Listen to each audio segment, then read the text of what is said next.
Welcome.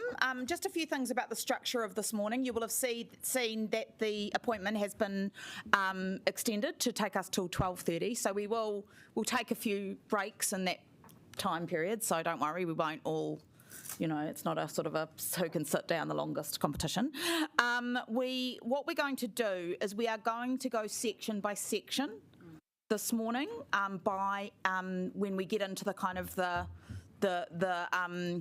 substantive kind of CapEx proposals, we'll do section by section. So we will go through the activity group, and then we will have questions. So I will keep an eye on time, because even with 3 hours, we could, spend all our time on the first three and not get on to significant issues. So I will keep an eye on time. We'll try and leave some time for leftover questions or general questions at the end. And we will, and there will also be opportunities for written questions after this session, plus we have another Q&A scheduled for next week. Councillor Randall? Yes, I have a question for the first session. Could you put me on the list?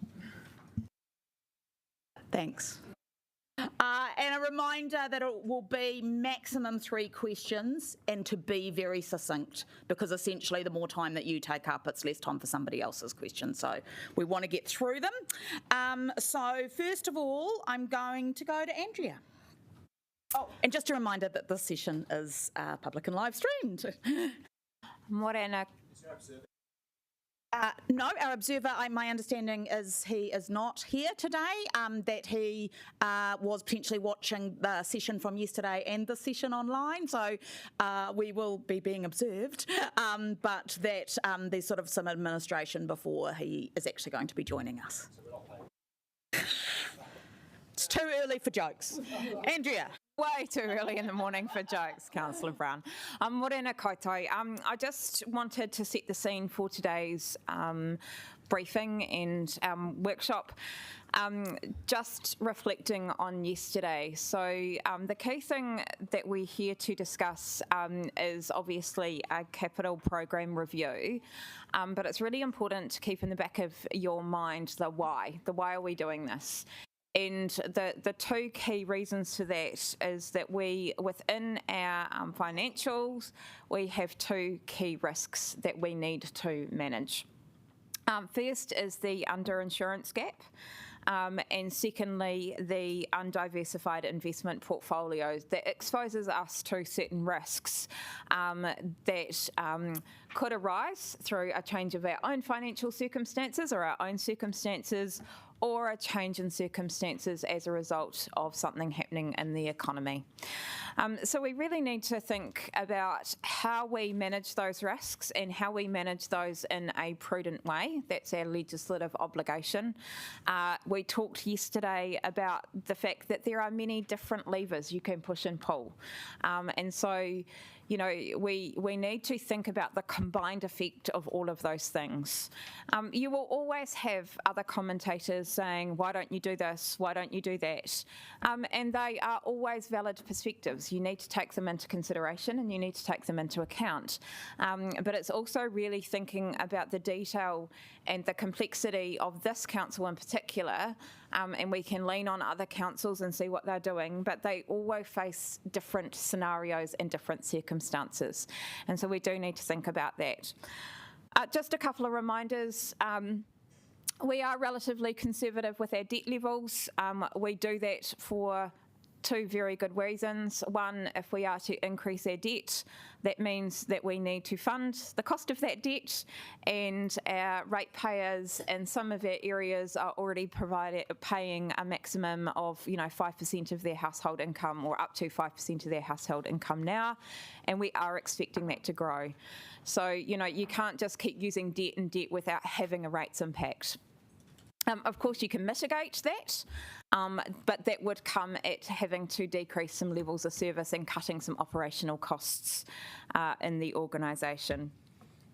So, there's a bit of a triangle in terms of the debt that you use, the rates that our community pays, and the levels of service. that they receive accordingly. So we always need to have that front of mind. The other thing that I highlighted yesterday was that, when you're factoring all of these things into your financial prudence decisions, there is no bright line test. There's no magic number.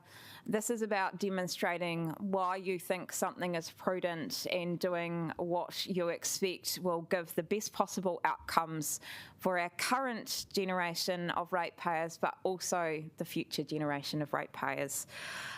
We can look to other organisations for the guidance that they have provided, particularly our auditors. They make this assessment in long-term plans.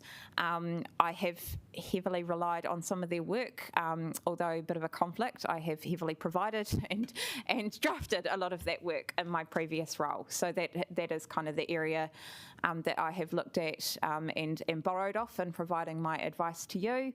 The second element is we can look at places like Standard & Poor's and what they think is financially prudent.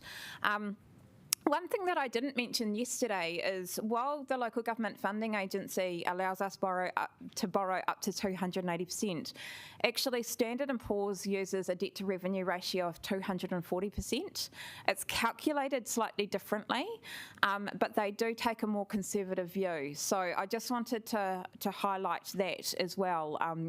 I had a conversation with our treasurer and she pulled that out. So, that there are different ways of looking at this metrics as well, and again, why we look at the 225 being prudent as well. So, look, those are my introductory comments. It's a tough job. It's a bit of a balancing act.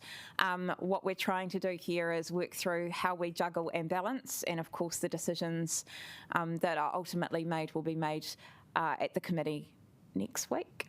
Yeah. Thank you, Andrea. And because I probably will forget later, I just want to acknowledge how much work has gone into, especially the last couple of weeks from the team, and acknowledge that it may be, frustrating to sometimes get the material right before the session, but that is because people have been working right the way through to do it. So I just want to acknowledge everybody. And now over to Baz and Raina. Thank you.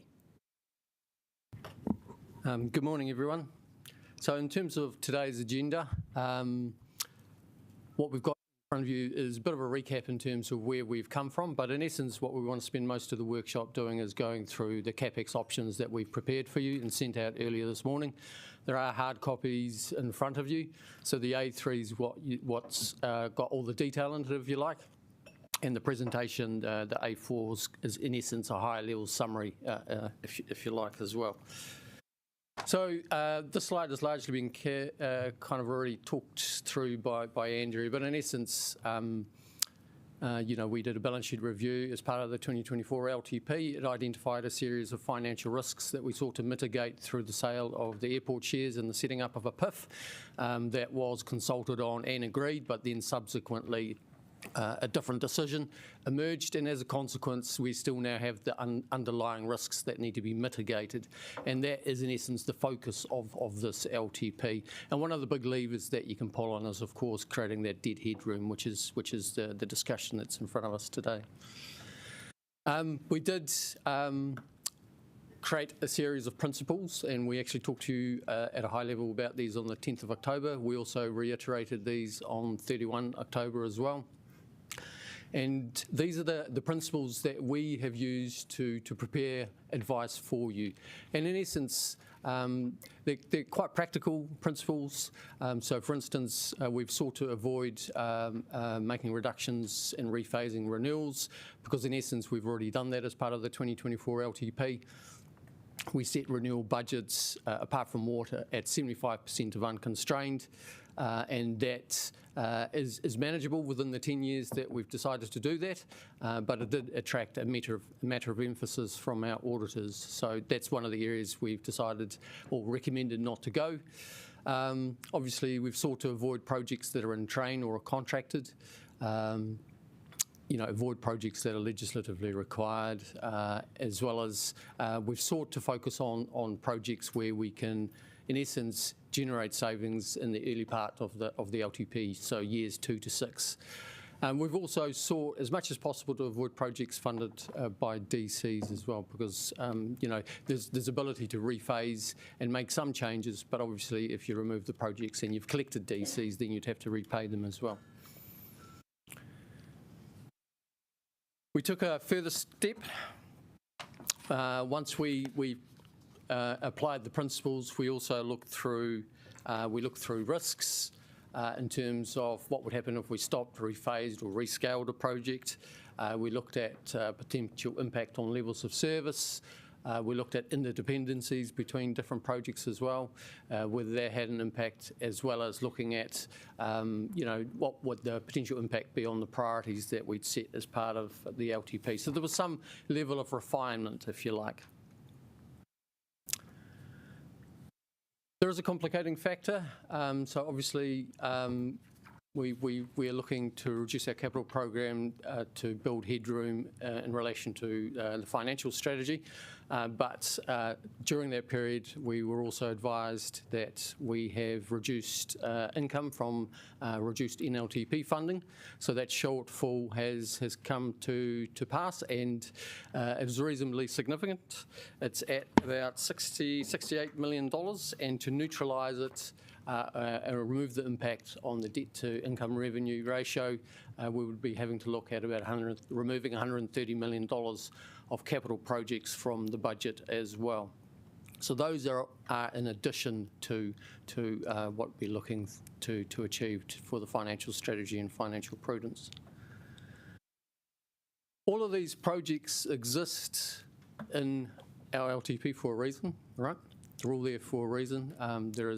We've made decisions about them in the past, and there are risks and impacts from removing any projects from the LTP, and so we have canvassed that in the documentation that's in front of you, and we've sought to mitigate a fair number of those impacts as well, and I guess that's in large part what the principles seek to do anyway. But it is a reality that there is residual risk that comes from making these kind of decisions, and so we expect there to be community dissatisfaction, potentially reduced ability to achieve some KPIs, reduced levels of service. We've talked about city transformation, making change in the city. That will take longer to achieve in some instances. Depending on the decisions you make, there could also be some loss of sunk costs, depending on how far a project is through. And of course, when you rephase things into the out years, you might be at a different cycle in terms of the construction phase, in terms of the costs, and as a consequence, it may just cost more as well in the out years. So there's a range of impacts and risks associated with making these kind of changes. So that's it in terms of a brief introduction. What we've sought to do with the options, we have sought to provide options within options, right? So, there's the opportunity to make low-level change, and that could be to rephase something or to rescope something in a more minimal way. There's options to do something more moderate change, in which case you might phase it out of the LTP completely and move it into years 11 or 12, or the rescoping is larger. And then, of course, there are options that are more impactful in terms of you could stop a project entirely and make the savings. So there are different options, and they are included in the material that's in front of you. We have made a recommendation. But obviously, that is just a recommendation. It is up to the committee to make a determination in terms of what they want to take forward to the community in terms of an LTP amendment. So that's it in terms of brief introduction. The next step is really what we recommend doing is kind of stepping through each of the strategic areas one by one. Possibly combining culture and economic development because they're reasonably small. I can do a very brief overview of all of them, but then in essence the idea is that we have questions in essence. So if there's any questions, we can get through those, then move into the next strategic area. We just need to be conscious, and I think Rebecca mentioned this right at the start, that we need to be conscious that we've got 5 of these chapters to get through, and we need to leave enough time to get to the end as well. So in terms of environment, the options that we're putting forward for your consideration is Hutapara Park in terms of stopping that. There's also change to the Frank Kitts Park redevelopment, in essence removing it from the LTP. The Begonia House project is tied in with a range of other projects, so there are linkages to Atari Landscape Development Plan as well as the Ops Centre.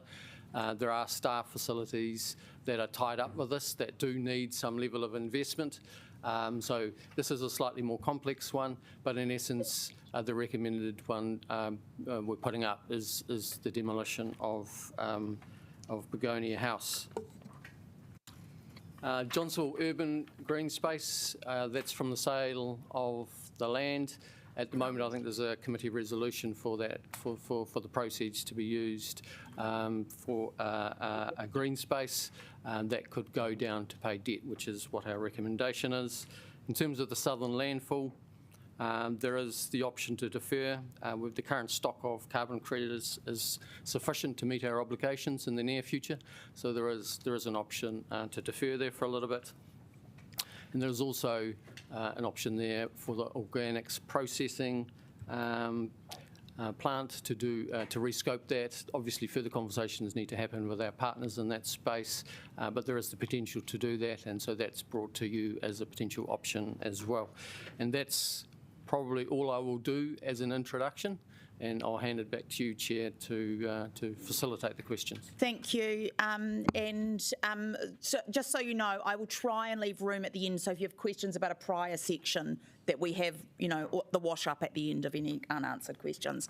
Councillor Randall, that was a serious hand up, was it? No, it wasn't. Oh, okay, all right. Councillor Pannett. Thank you. Too many questions, so 3. So the Frank Kitts development, that means the Chinese garden and the Whale Malai, does that mean that that won't happen? Or you're talking about just looking at it again and putting into the never never, given the Chinese garden's been going on for years?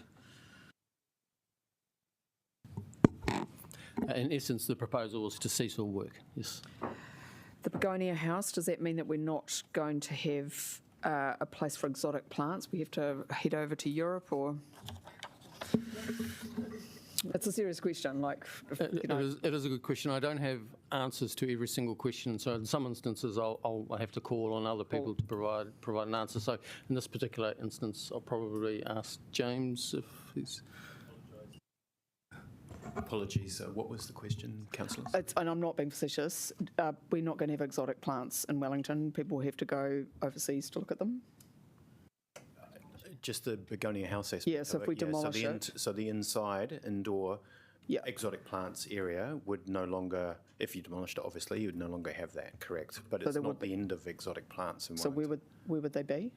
Well, they're outdoors. And just the last question around the organics processing. Obviously, you will have strong opposition from me. What does the rescope mean? We need to process it when we've collected the material. I will ask for some support answering that question as well, if I can, from Chris. Please. Can I also, just while Chris comes to the microphone, I understand we might all have views on these proposals, but if we could refrain from sharing them today, that will cut down the time, and also other people won't need to say what they agree with or don't agree with. Thanks, Chris.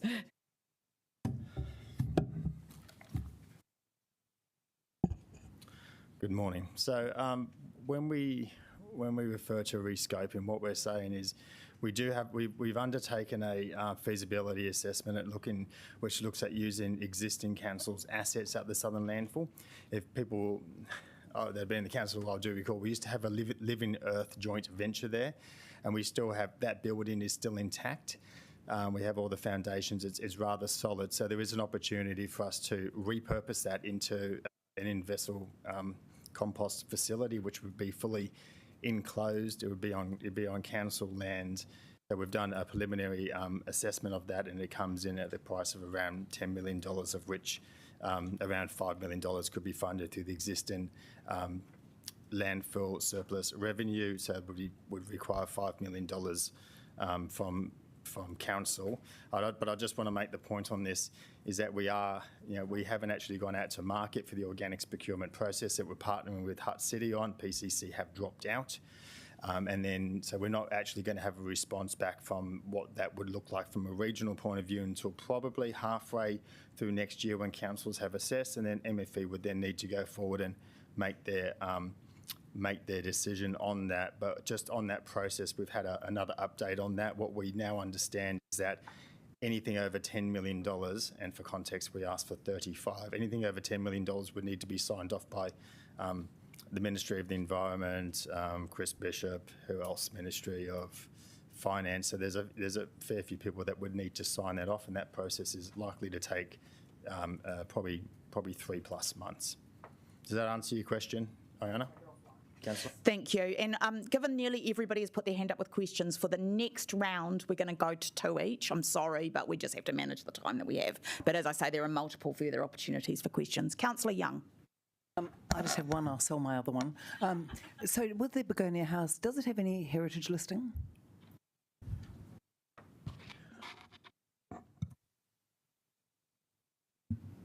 There is a heritage overlay on Botanic Gardens in total, but the actual heritage overlay on the building itself, I need to get advice from Liam's team on that. I've been Googling it and I can't get an answer, so... Yeah, no, we've asked for that advice, so we're still waiting for the absolute detail of it, yeah. Thank you. Councillor Abdurrahman.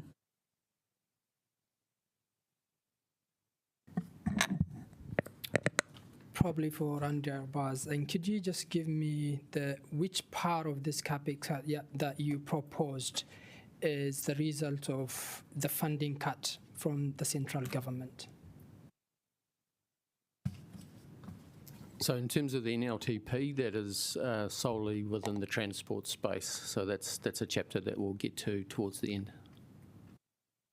Okay. This one is related to yesterday's briefing as well. No, we're going to focus on the capex. Let's focus on today then. In that case, the reason it's related is if the local water done well comes to play, the regional model, that means it's going to free some... Councillor, we're asking questions on the environment and infrastructure block. Have you got any questions related to that? Absolutely, Madam Chair. Okay, then off you go, because that one isn't one. Madam Chair, those questions are very related. I need to give context so they understand my question. So, okay, quickly, can you move to it? Thank you.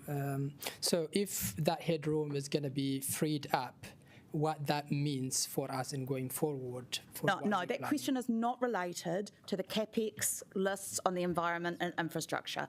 So do you want to briefly answer, and then we will move on? We'll bring advice as part of the Three Waters, but the work that and the assumption that we are working towards is that any change in terms of a move to a regional model or indeed going it alone would not change the debt capacity that we hold. Madam Chair, I'm really struggling because this is kind of managed way of questioning. It's divided today into 5 parts, and it's going to make it difficult for us to articulate questions. Yes. Could you please, yes, as a Madam Chair, make it all the briefings all together so we can bring our questions in the way that we can ask. Okay. As I have already highlighted, Councillor, I've both said how we're going to do this session. I have also said that will be followed by written Q&A. It will also be another question and answer session next week, which is scheduled for 2 hours. And additionally, which I didn't mention, but the team have offered to have one-on-one sessions with you if you would like that.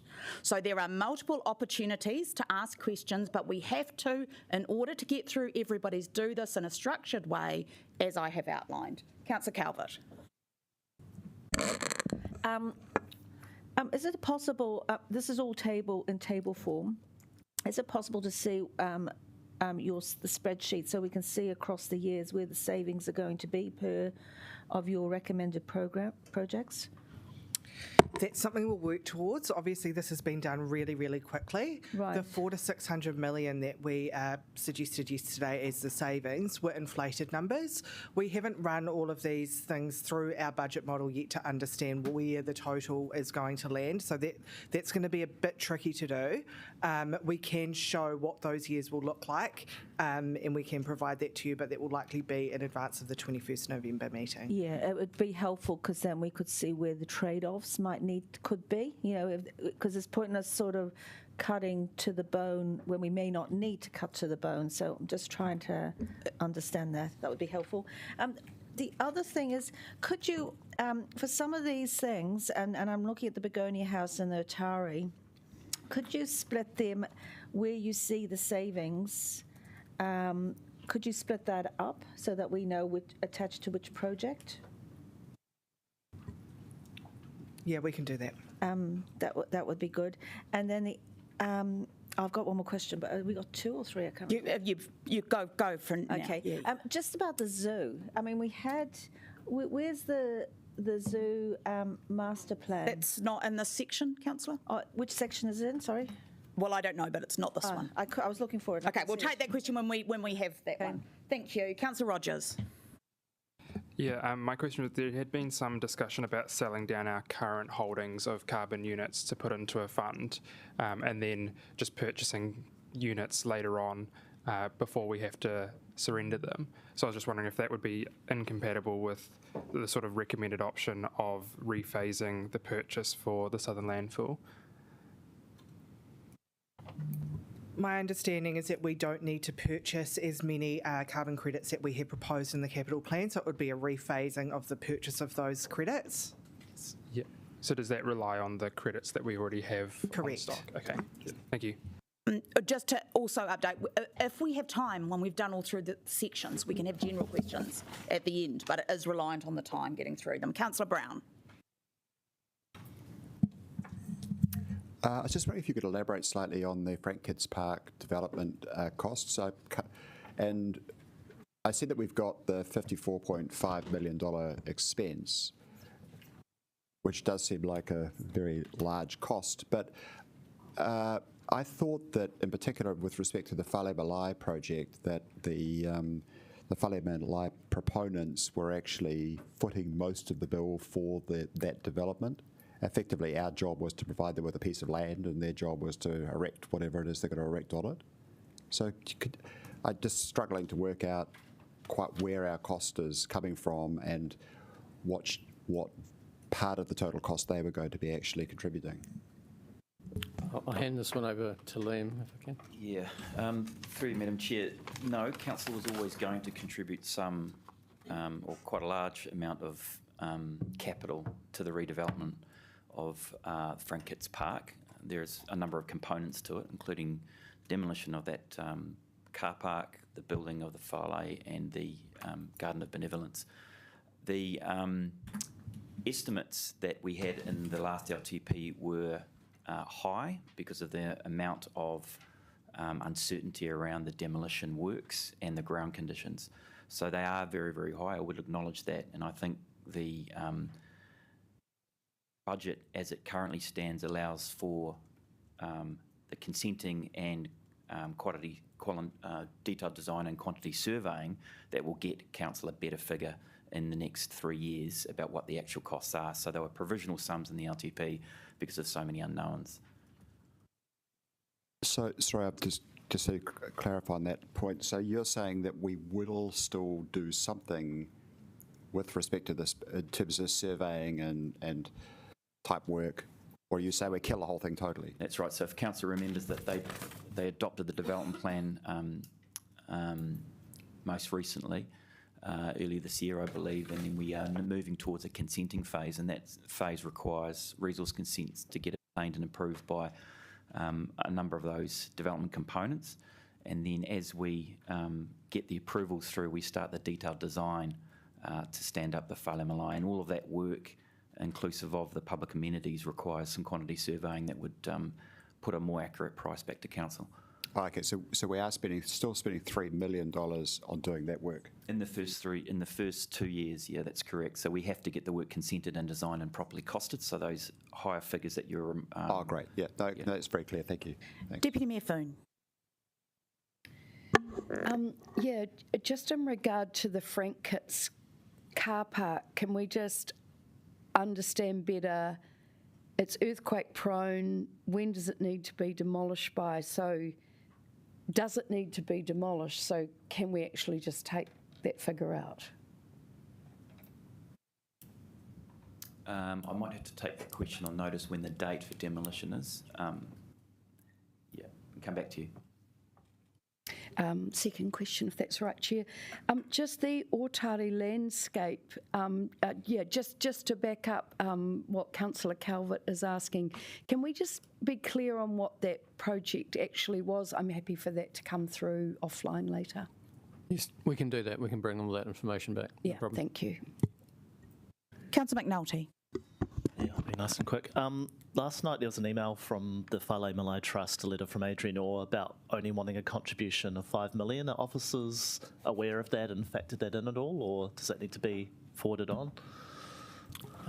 We are aware, but only last night as well, so Yeah. we haven't factored it in at this point in time. Okay, so I guess if we could, yeah, I'll take that for now. And with Begonia Park, I guess we've got cuts here, but what I'm trying to understand is if we have some suggestions of what should then happen on top, of how they might factor in. So, for instance, with Begonia House, if we were demolishing it and we thought that car parking, at least in a temporary sense, would be an appropriate use of that site, is that something we would need to direct through the LTP in terms of amendment? Would you need to account for some cost for those types of works?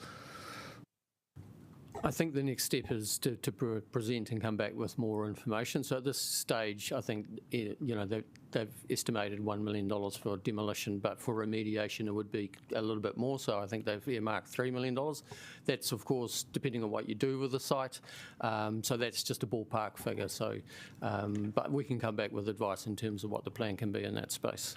I also note, Councillor, that with any of this, we're going to have the estimates included within the long-term plan, and that's for the long-term planning processes. We'd certainly bring back once that work, that provides a statement of intent that this council wishes to follow, and then would provide the detailed advice and full budgets after we've scoped that up as well. So high level here, and those kinds are more detailed, better handled in individual papers. Yeah, we absolutely, with any project, what we're trying to do is get a statement of intent, factor in the budgets, and we would certainly, as we undertake these projects, do the business cases for them throughout the course of working through the long-term plan. We would absolutely bring them back to you for further consideration at that point in time. Councillor O'Neill. Ngā mihi. Two pātai. The first one just around hui te para. I wondered if any co-funding with the community, or I understand that some of the project was co-funded, so I am keen to understand how much is funded by external sources, or if we've factored in any comment. I know we were waiting for some detail from the airport about their funding of the project. Do we know where that's got to? I don't at this point in time. It's something we can come back to, unless, James, you've got further information on that at this stage or not? There are a set of ongoing discussions at the moment, Councillor, but nothing has been completed yet. I actually think Councillor Brown was in a discussion the other day with the airport and the community and our staff on this very matter. Thank you, yeah. Basically the current status. Cool, yeah. Councillor Free and I were at that hui as well. My second part was just around, I wanted to ask what the spend to date was on the Hui Te Para Park, because I understand that the consent has been granted and the lizard relocation. So I wanted to know, in the 2.4 million figure, if that is accounting for the work that's already been done or just funding forecasted for the following year. The information that we have, and it's in the papers, I do know that you haven't had a lot of time to read them, but it does say that we've spent $15,000 so far on planning. Yeah. Cool. Councillor Free. Thank you for the work. I just had a question about the Begonia House, partially asked by Councillor McNulty, actually. So I guess my question is, why does it cost so much to demolish the Begonia House? I know partially it's to do with the reinstatement, but yeah, well, how do you get that $3 million? So the $3 million is to demolish and reinstate the site. The $1 million is the demolition cost, and that's just based on estimates for other demolitions that the council's carried out and paid for in the past. Okay. The other question is, it says that the recommended the saving is $5.1 million. Is that having taken into account the $3 million deduction? So you've netted that $3 million off? In other words, is the saving 5.1 million or is it 2.1 million? No, I think the savings 5.1 million, but I'll confirm that and come back to you if you like. Thank you.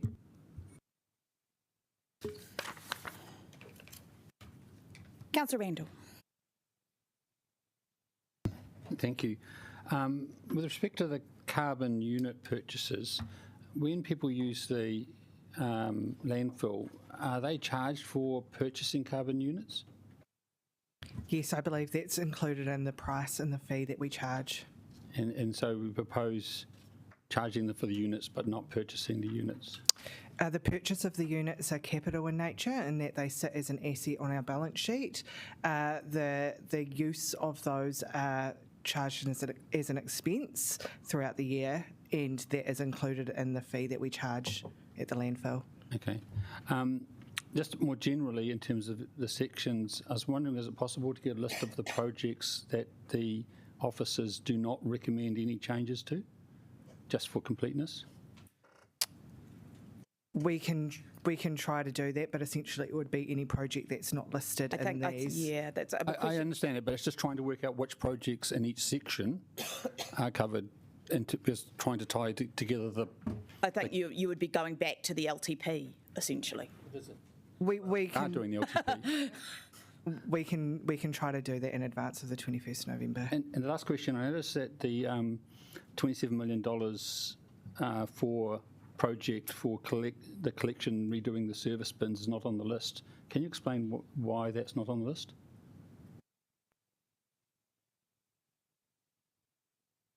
Chris, can you come up to the microphone? Thank you.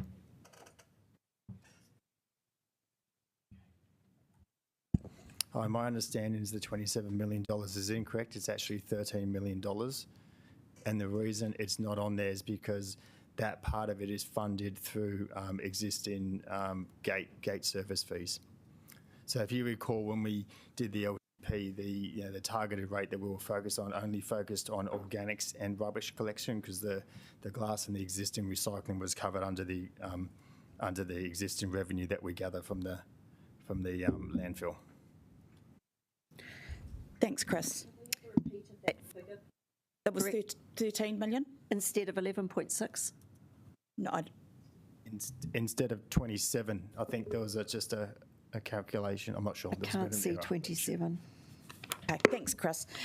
Sorry, and I just want to cycle back to Councillor Calvert, your question about the zoo, because I see the zoo is referred to in a bullet point on page 5, but it is that there's not a recommended change by officers because it is not covered in year 1 to 5. So if you've got the big document, this one, sorry, that it is in there at the bottom of page 5.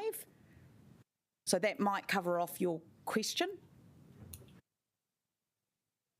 From what I can see, quickly reading it, is further info provided for the 21st of November. Yeah.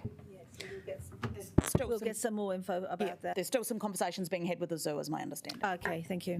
That's correct. We're still having discussions. Obviously, some of the habitats do need to be updated and meet certain standards, and as a consequence, we're just working through the budgets with them in terms of what's associated with that versus other things like glamping, which are not necessarily, need to meet standards. Yeah. Thank you. I'm going to go. Councillor Chung has questions. A couple of people have raised that they have more rounds of questions. What we are going to do, if you could write them down, and we will come back to them at the end if we have time. Apologies, but I know, for example, we've got transport as the last on these lists, for which there will be a lot of questions. So we'll try and get through everything to some extent. Everybody gets some questions answered, and then there, as I say, multiple times to come back. Councillor Chung. Great, thanks. So I have two questions. First one is on the Frankitts Park, on the car park. Has the option of strengthening that car park been considered instead of demolishing it? Because that way we can continue getting revenue from the car parking.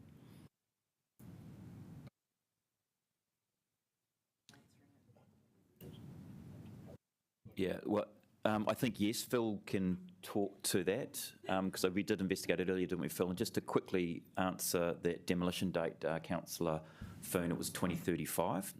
Demolition was brought forward to facilitate the redevelopment of the park. But Phil, yes, that has been explored in detail.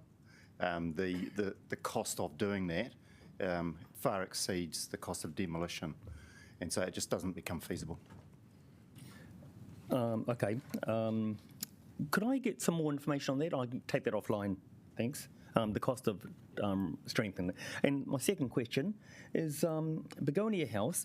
Is the problem with the actual structure, or is it with the glazing? And so, I know that you wanted to, we've discussed this before, and you wanted to replace the whole glazing and the structure, but is it possible to do repairs in the meantime? Councillor, so we've had quite an extensive business case done on options for Begonia House. It looks at its current status and all of the weaknesses, etc., inherent within it. It's an old building that has been patched, in essence, over the years, and it's at a point now where a lot of elements of it are end of life. So that's everything from the HVAC through to the glazing, through to the fact that it leaks in storms, etc. So there's a number of different elements across that building that actually are kind of end of life and either need replacing and can't really be patched up any longer. But there is a detailed business case with 5 different options in it for different approaches. Okay, great. Thank you. That's it. All right, now we will move on to the next section. In fact, we're going to do 2, economic development and cultural wellbeing. Yes, I think we can do that. So there's only three recommendations in this area in terms of venues upgrades. There's a high level provision provided in the LTP that can be taken out. That's listed under economic development there. And then in terms of cultural wellbeing, we've got the bond store. There's a low level change recommended in terms of phasing, moving it out to a later year, noting that obviously it does need mitigating. It is earthquake prone, and then there is another budget for art installations, which is a reactionary budget that we can also cease to have as well. Rephase and rescope as well. So those are just three small ones there. Councillor Pannett. Thanks. So with the venue upgrades, what exactly will that stop? Is that strengthening of the Opera House? I'll get Anna to answer that one. Yes, that would stop. This doesn't include, at the moment where our business cases for the Opera House and the Michael Fowler Centre are coming back in June 2025. So this is actually a leftover spend, if you like, from when we were considering work to the Opera House and TSB as part of our previous long-term plan. Okay, and the bond store, given the advice from Experience Wellington that they really can't have any more delays, what is the impact then for the museum's business if it needs to be upgraded? There is potential for there to be a commercial impact because what they were looking at as part of the earthquake strengthening was also a renewal of the exhibition spaces itself in order to keep it fresh and sustain that. So basically it would keep, the exhibition would keep as it currently is until that work is able to be undertaken. Councillor McNulty. Yeah, just quickly on that, there's been board discussions in EW that this building and these delays, this would now kick it through 4 LTPs of strengthening and the exhibitions at end of life. So the board is of the view we want to get out the building. Do we need to communicate that in some kind of more formal way for that to be considered in this LTP? Haven't heard that in terms of Experience Wellington moving out of Wellington Museum. One thing that they've asked us to look at as part of the statement of intent process that will come back to council to approve those expectations are what are some of the options to, I guess, to renew those exhibitions and keep the experience relevant until that strengthening is done. We're also, as part of the Tanako master plan, looking at what are the options around City Gallery, and is there an option to combine those experiences into one building. Councillor Brown. I see that Toi Paniki is not being touched under this cultural wellbeing initiative. Why is that, given that I'm sure there are cheaper ways of providing that sort of space than the $6 million that I think is in the budget at the moment? So that's a project that is substantially advanced. There's extensive consultation that has been undertaken with current tenants as well as the community. So that's one factor. The other factor is that the current building is not really meeting the needs of the tenants. It's quite a disjointed space, and it's not really geared towards what that community needs. What I would also say is that it also it is incurring considerable OPEX costs for the council, so it's a net lease, so we're responsible for the maintenance on the building, so there's a reasonable amount of costs that flow our way as well. So for those reasons, we've not included it at this point in time. I'll leave it there, but there might be someone else that wants to add anything. So, Councillor, I think that there's quite a lot of fit-out required for moving premises for Toi Mahana. There are performance and display spaces and workshop spaces, etc., that are constitute, sorry, not Toi Mahana, I apologise, Toi Poniki, that constitute the current uses of Toi Poniki, and so that's all budgeted for within those numbers is really the fit-out cost. Councillor Young. Thank you. I know it's a small amount, but I'm just interested to know what art installation actually covers. I'll come back to you on it. Thank you. Councillor Calvert. Look, I just wonder whether you could just be a little bit more explicit, and it might need to come later on, but just venue upgrades. What venues are we talking about? I know it's not assigned to any project. Oh, those venues, as I explained, Councillor Calvert, were relating to the Opera House and the TSB Arena, when in a previous long-term plan there was a much larger sum.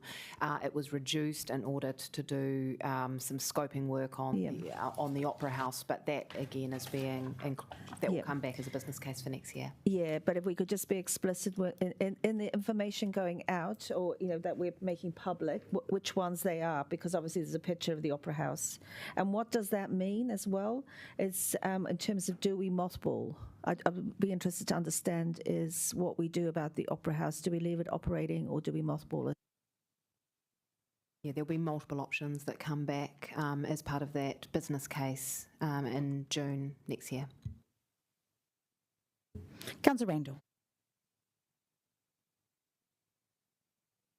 Yeah, I just want to, just a point of information, the Bond Store upgrade, is that listed as the gallery and museum upgrade in the list of the capital program? Is that the same thing? It's about $20 million, so... I'm not sure, I'll have to double check that one. That the gallery upgrade, the $12 million, relates to the City Gallery. That's required some scheduled maintenance in relation to HVAC, roof, and some other, and also the earthquake remediation that needs to happen in the City Gallery. Yes, so could you just tell me where in that spreadsheet in the listing that's actually the long-term plan listing? Yes, just a reminder also, the Bond Store though, is, because it's not listed. Just a reminder though that in that long-term plan we allocate funding to activities. There is not necessarily a breakdown of each individual building and the budget associated with those buildings, because it's a funding allocation. So when business cases are done throughout a year or come back to committee or council for decision, that's when we allocate those budgets against those individual assets. So there may not be a further breakdown available for some things. So just a reminder of that. Councillor Abdurrahman. Again, it's a bit confusing for me, so I'm going to ask it. What example, the C2 civic to city bridge, if we want that one not to go ahead and to be cut, is that for legal reason or why it's not included here? There is a separate process where that item is being considered. It's not part of this process. So if we want to include it as part of this process, what needs to be done? There is an existing current process underway, and that would be the appropriate place for that to be So considered. it's not part of the LTP amendment.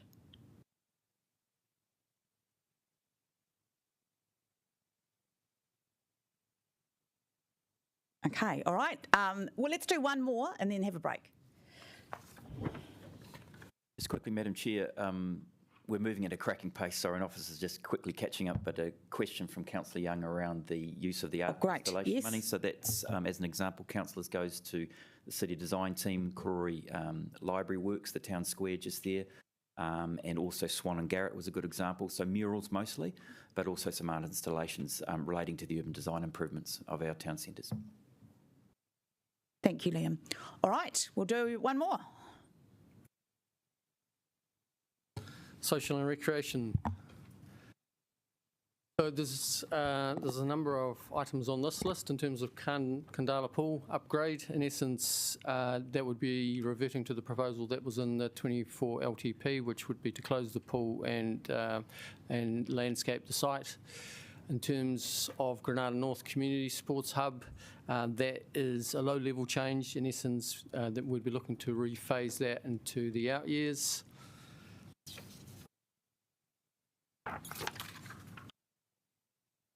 Playground upgrades, that's also a low-level change. It would be a rephasing. The destination skate park in Kabini Park would also be a rephase into the out years of the LTP. The Kura Event Centre fit-out is different. That's a high-level change. That would be to cease the project. Then we have across the page Te Awa Mapura. That's the community facilities plan, so we have funding provision in the LTP for that. In essence, would keep some of that early work, but some of the capital funding would be rephased into the out years. Just once again noting that you know, there's a significant number of buildings in this space. They are reasonably old, so 58 years old on average.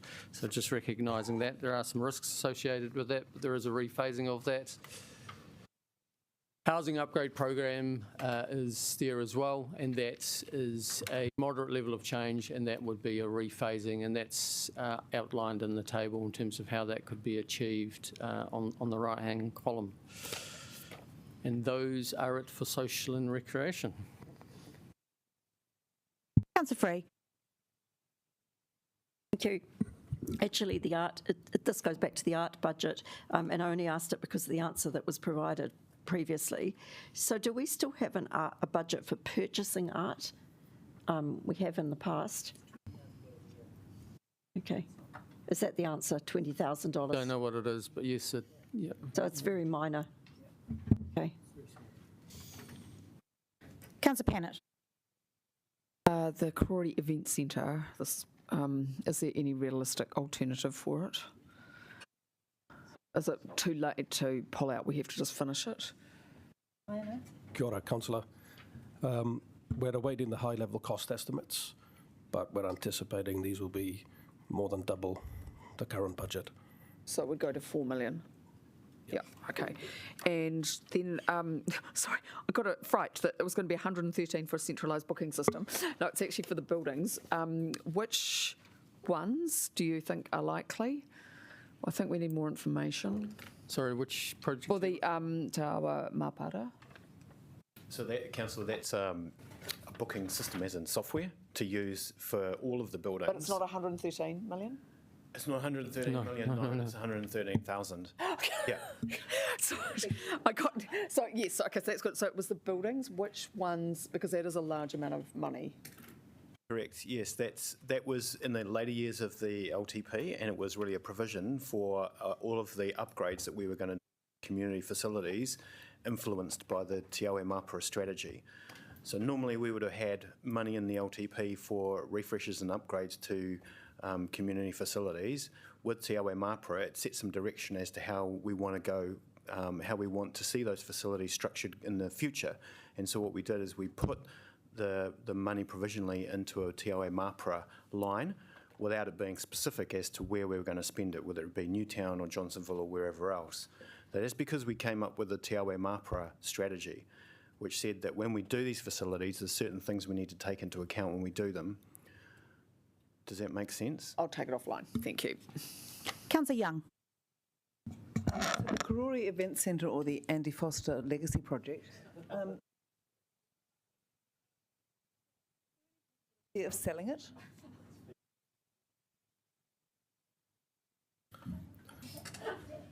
Councillor, that's something we're investigating currently. There are people who are interested in purchasing the building. Councillor Calvert. Yeah, look, I just got a question about the housing upgrade, and I see there's some rephasing, and you do say rescoping, so you are looking at how the work's being done, not just when the work's being done? Just confirming that.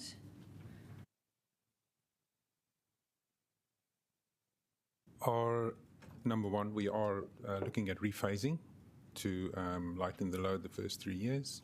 Rescoping, not as much. We have gone through the business case and identified the ideal scope of works for each of these projects. And descoping would mean potentially not complying with our deed of grant requirements. Okay, thank you.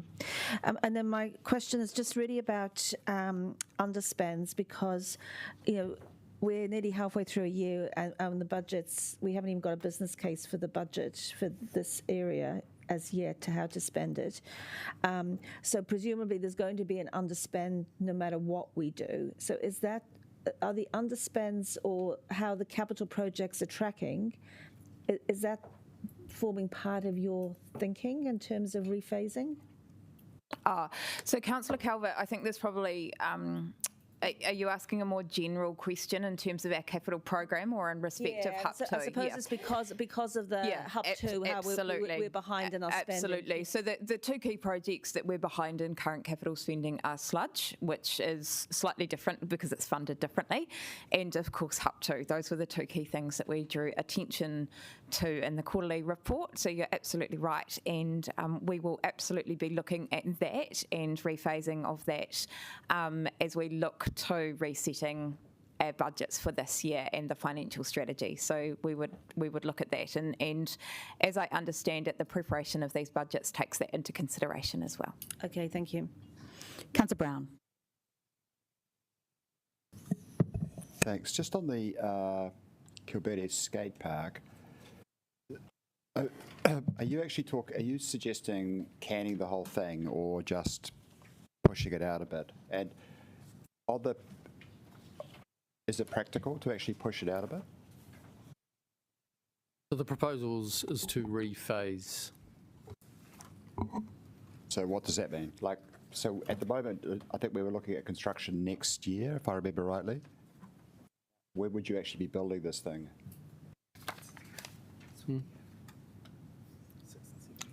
Years 6 and 7. Oh, okay. Yep. Well, I'll be certainly opposed to that one, but thank you. We're not interested in your opinions. No offence. Councillor McNulty. HUP 2, so because this isn't quite clear, how much of the spend is being phased in year 11 and outer years compared to what's in the current LTP?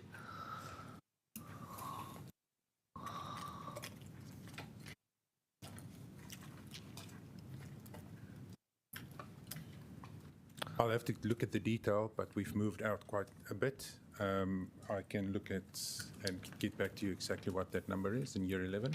Okay. And in terms of doing that, because I'm conscious that this program's gone from 120 to 600 million, basically over 15 years from pushing it back. So if we are phasing into year 11 plus, are we then phasing in inflated costs? So we're talking more than 600 million, essentially? Yes, if we push it out, there will be additional costs. Councillor Chung. Thanks. My question is also about Hub 2 program. Are any of these upgrades essential for the quality of living, for example? I mean, are they kitchen upgrades or anything to do with insulation or anything, or is it just the redecoration? Or so I want to look at the necessities of it.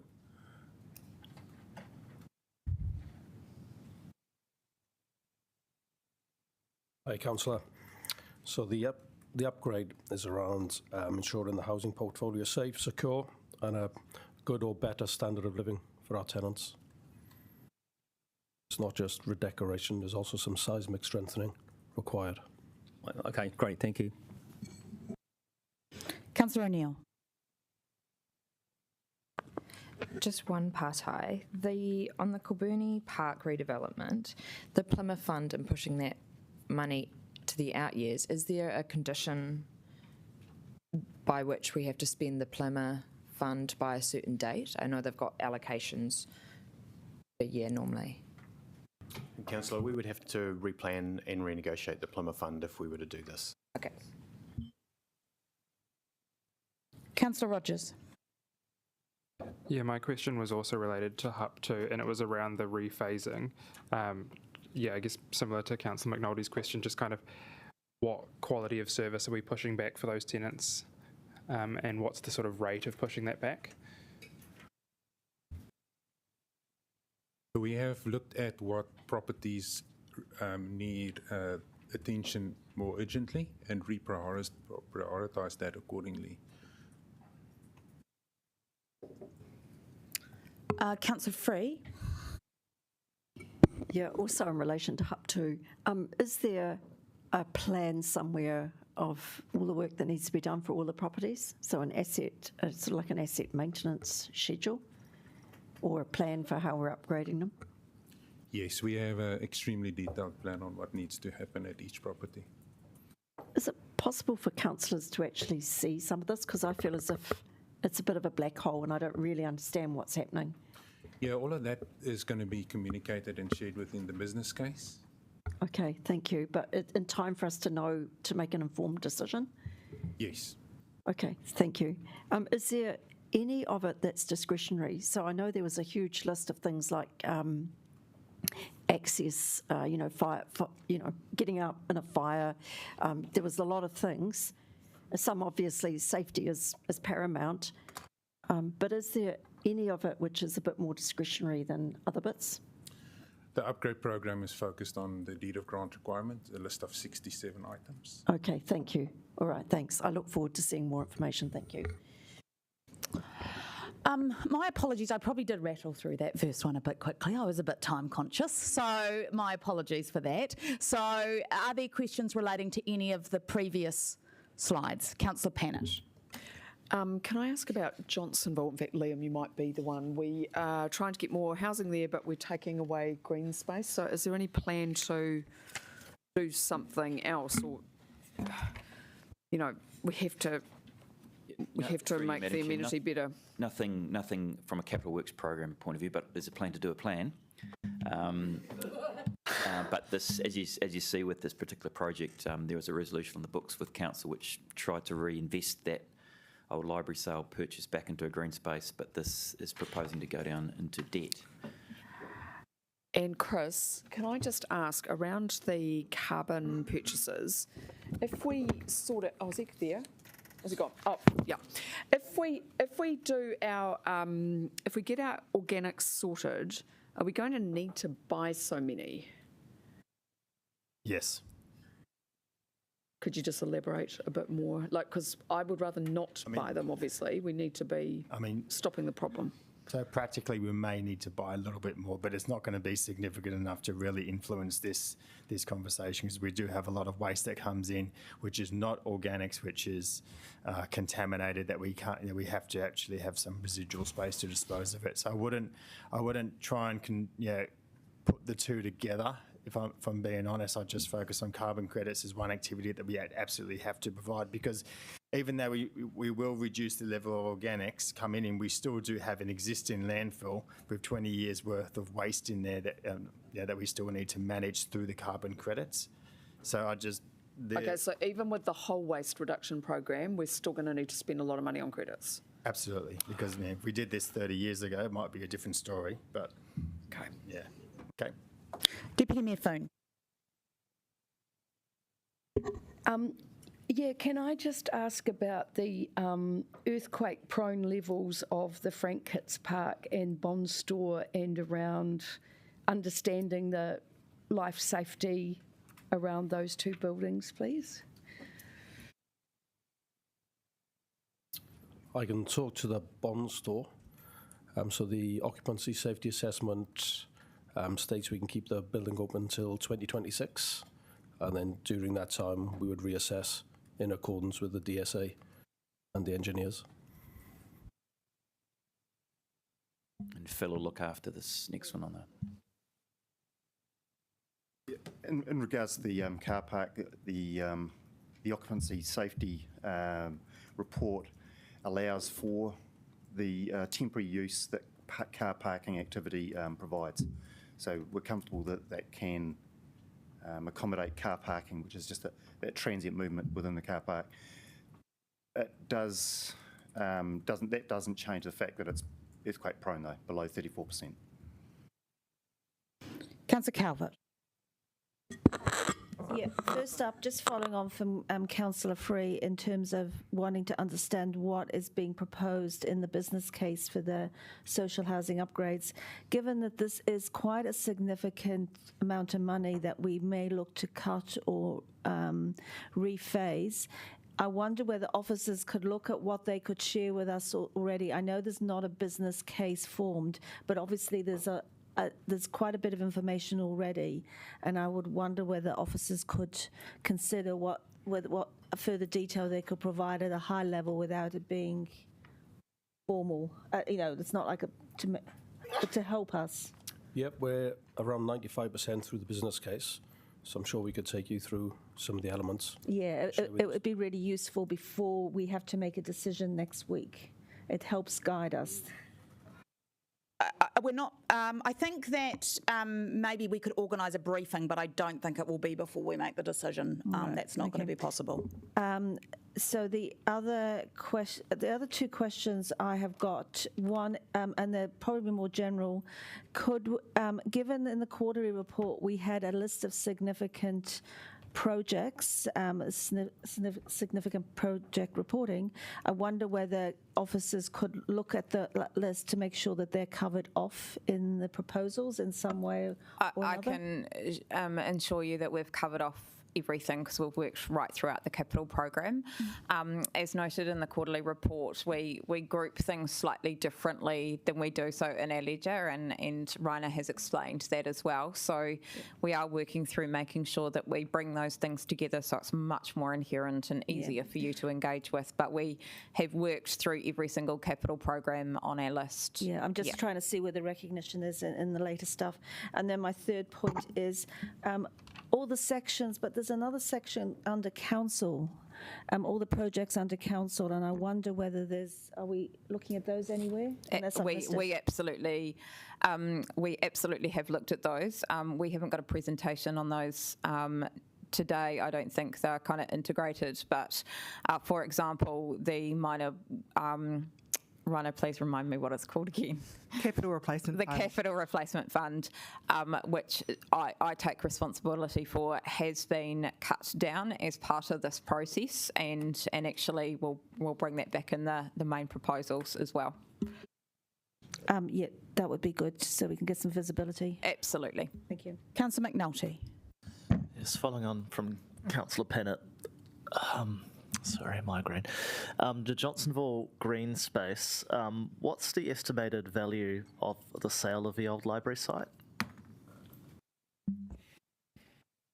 I will come back to you on that, Councillor. I know that figure, but I just want to make sure it's absolutely correct, because as you know, that sale is only just in the final stages of negotiation. I guess just the follow-up would be in terms of paying down debt. If it's a $10 million figure, I don't think any councillor around this table would expect $10 million for a green space. That's the kind of... Yeah, I don't You're getting into debate, no, I guess that's the detail I'd like to ask that if you could then look into. Councillor Free.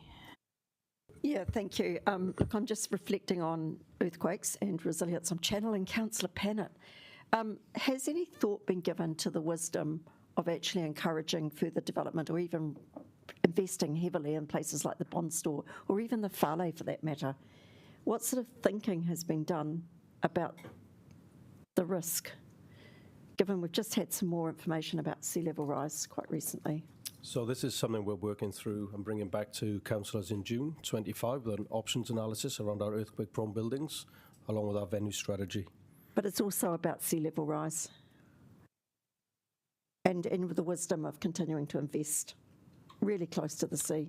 Yeah, and I think our draft development plan addresses some of that. Okay, thank you. When was that done? How long ago? I think the development plan was passed earlier this year or late last year, but that you're correct. It is actually factored into the redesign and development of the park. Sea levels a consideration that was put through some of the indicative costs and through the development plan itself, including the seawall upgrades. And can I ask about the Michael Fowler Centre?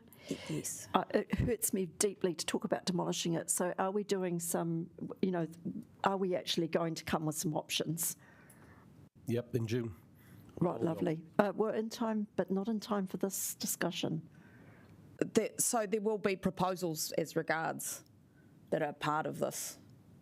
I mean, I'm looking for a low-cost solution, hopefully. Yeah. We're not going to be able to solve everything with this LTP amendment, and there will still be an LTP to come for the next council. All right. Thank you. So I've got two more councillors with questions, then we will have a break, and then we will come back and do urban development and transport. Councillor Rogers. Yeah, my question was just, again, going back to Begonia House with some of the things that James mentioned around the HVAC and all of those other issues. Were there any revised cost estimates after what was initially scheduled in the LTP? Like, would it still be operating within that amount? So, Councillor, we since the original discussion and presentations with Council, which I think were last year on Begonia House, we have suffered further damage through various different storms in the winter. So we do believe, we haven't had another estimate done, but we do believe that the estimate of at the top end, the kind of the full replacement and etc., is probably now a little light. Councillor Abdurrahman. Thank you, Madam Chair. Since you are allowing a bit of holistic approach and asking the whole thing instead of talking the community projects, my question would be, how much of a headroom will be freed up if this council decides to go with the regional model when it comes to water? And does that mean we will have a pleasure of moving around the LTP decision? As previously answered, there would be no headroom freed up, and that doesn't change the process that we are going through at this point in time. Madam Chair, we received last night from the Democracy Service, and here it says, advantage of water CCO for council. Most council will free up headroom under their own balance sheet. That says most councils. We are fundamentally different to that, and in fact, it has a detrimental impact to us. And we will bring back advice on that as part of the water services reform. If we were to remove it, we would be significantly worse off, and we would need to look to cut significantly more to be able to afford it, all things being equal. Councillor, I mean, while we are having questions about the LTP, they are mainly about the LTP amendment, and the water issue and its effect on our budget is going to be dealt with separately, and including separate briefings on that topic. So anyway, we're going to have a break now. We will come back. Let's go until 11, and then we will come back and do the last two sections and any other additional questions. Thank you.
And the first one is about the heritage listing. Is that you? That's you, Liam, about the Begonia House?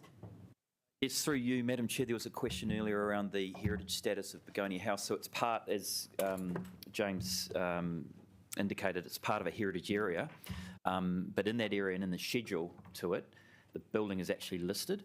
It's also listed with Heritage New Zealand. So what this means it's not individually listed as a building, but it is listed within a character area. So it's a slightly lower bar, and it will need a resource consent to demolish it. Thanks, Liam. And do you need just a quick update, because there were so many questions on HUP 2 about how the timeline for information, etc. Sure. So through you, Madam Chair, there was questions on detail about the asset management schedule, and the team is going to put together a brief couple of pages notes for you and I'll do that today, and we'll get that circulated so you can have that information. We'll also do a bit more of a briefing before the end of the year on the asset management kind of space. And in terms of the business case, that's coming forward for you in February. But we were planning on doing a workshop, because it's a big topic, on that before the paper's finalised, before it comes to you in February for consideration. Thank you. All right, urban development.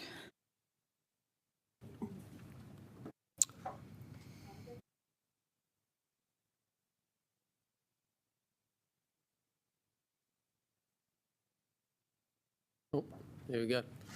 So there's a range of proposals in here. So suburban town centres, in essence, the recommendation there is to remove the funding from the first half of the LTP. So it's a rephasing and a reduction over the entire LTP.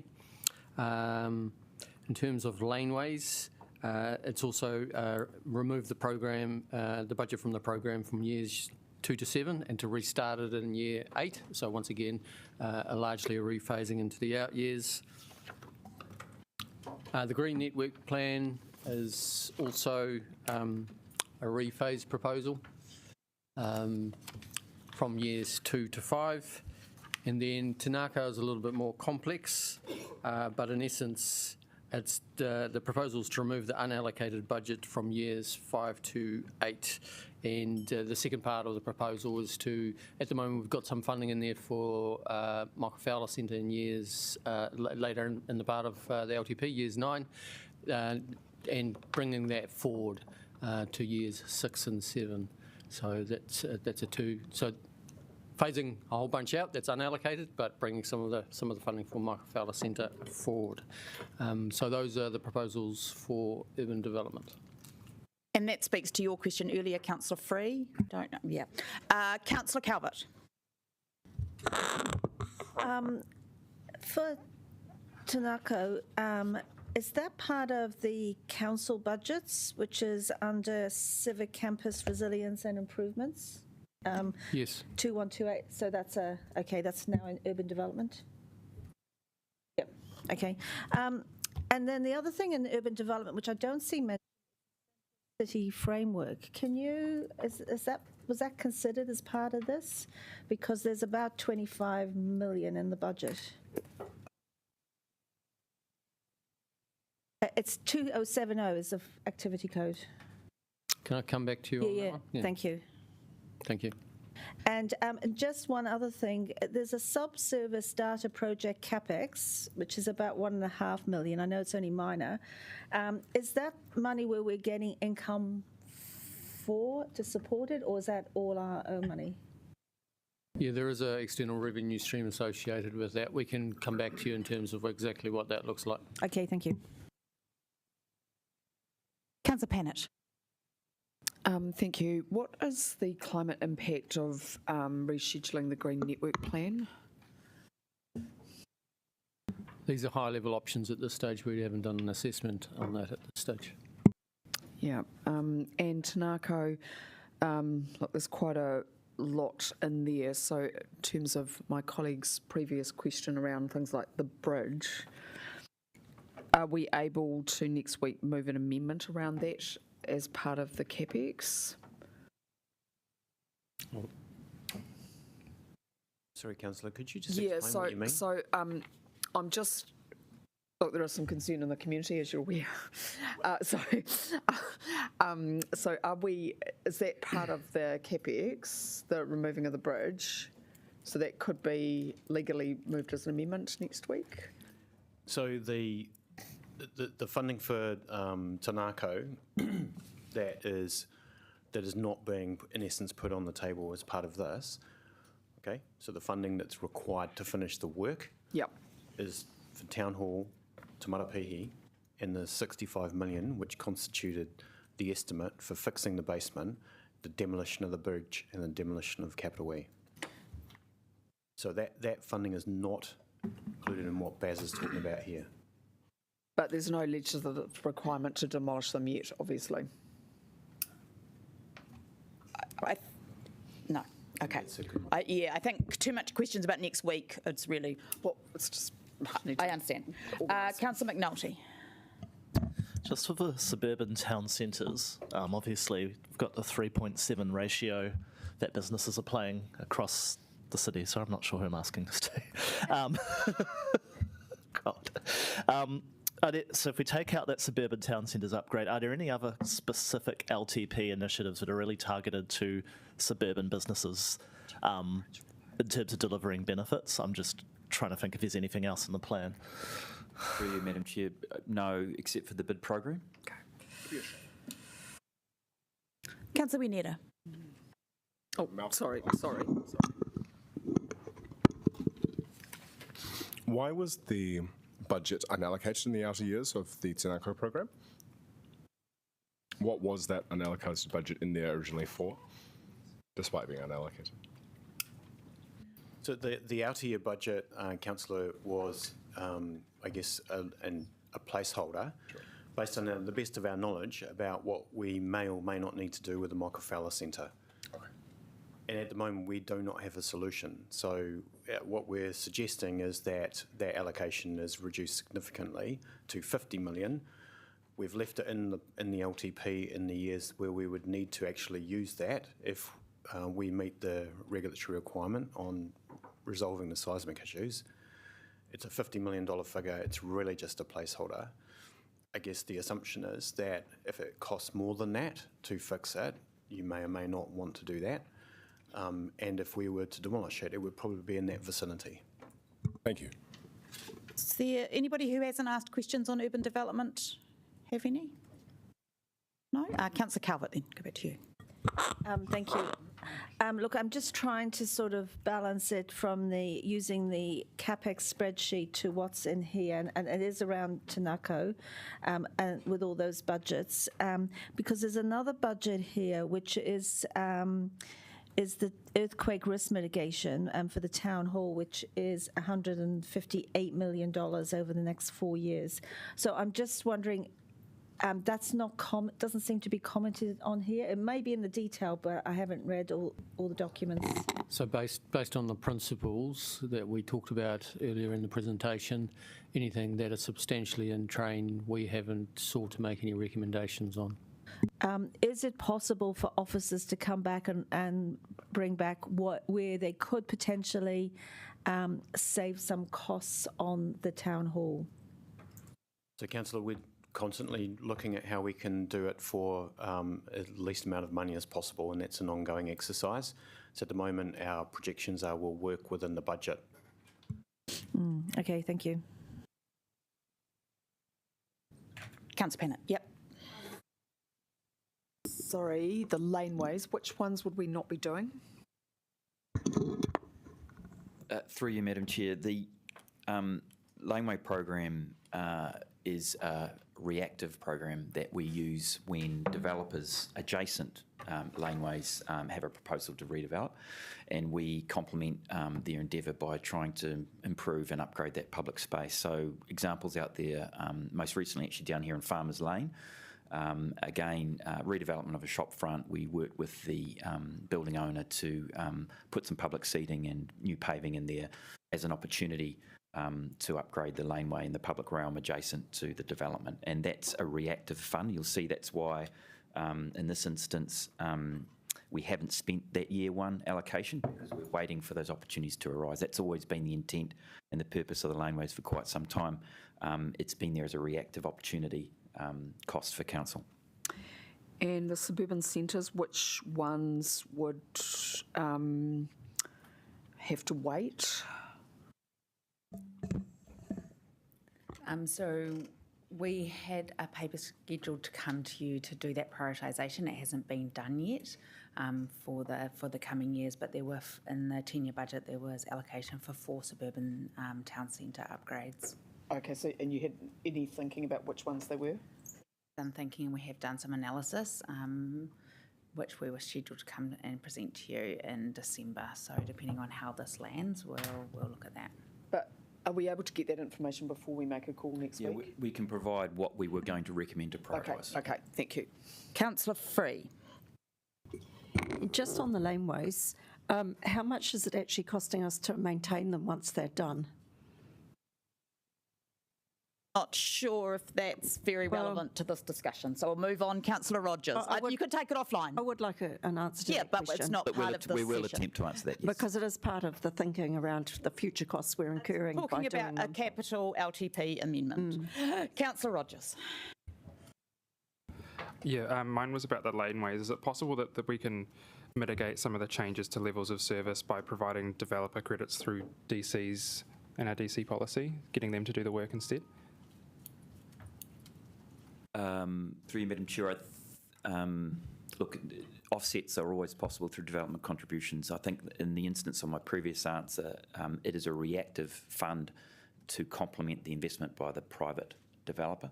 So it's not, it's a, and that's the reason why we haven't spent again in year one. It's because we wait for opportunities to spend the money. Yep, cool, thank you. All right, and if, the reason why we've had to be quite time focused is to have a reasonable amount of time left to talk about quite a big topic, transport.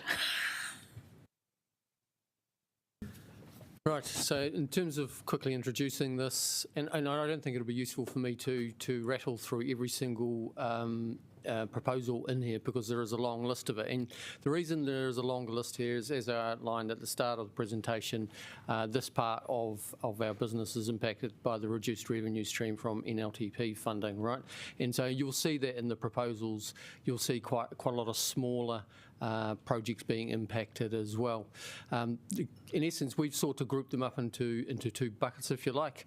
The first one relates to low cost and low risk projects. That's how they're defined under the NLTP. And these are normally areas that we do generally receive funding from central government on. And so it was assumed through our LTP that we would receive the same level of revenue from NZTA this time round. But like every other council, we also had reduced levels of funding in this space. So you do see reductions in terms of minor works, retaining walls and so on and so forth. I think it's probably best having a conversation in 2 stages. I think it's probably worth having a conversation around the low cost, low risk projects, and then having a separate conversation around the upgrade projects. So in essence, in your A3 sheet that we've provided you, we actually have colour coded them slightly differently. So the blue ones are the low cost, low risk projects. The green ones are the upgrade programs, and I think it's probably best to have the conversation in those two stages. So I'll leave it there, and I'll be relying on Vida and Brad and Liam and co to help with answering any questions. All right, Councillor McNulty? So just to be really explicit, central government has cut our funding for retaining walls by 7.9 million.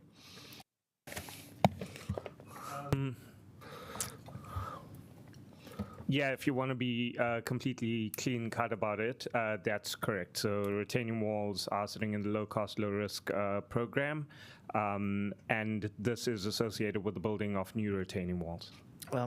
Is there scope, if, let's say we took every single cut that's in here, is there actually scope to then put some money back into things like retaining walls if we're taking the entirety of this package, or, yeah?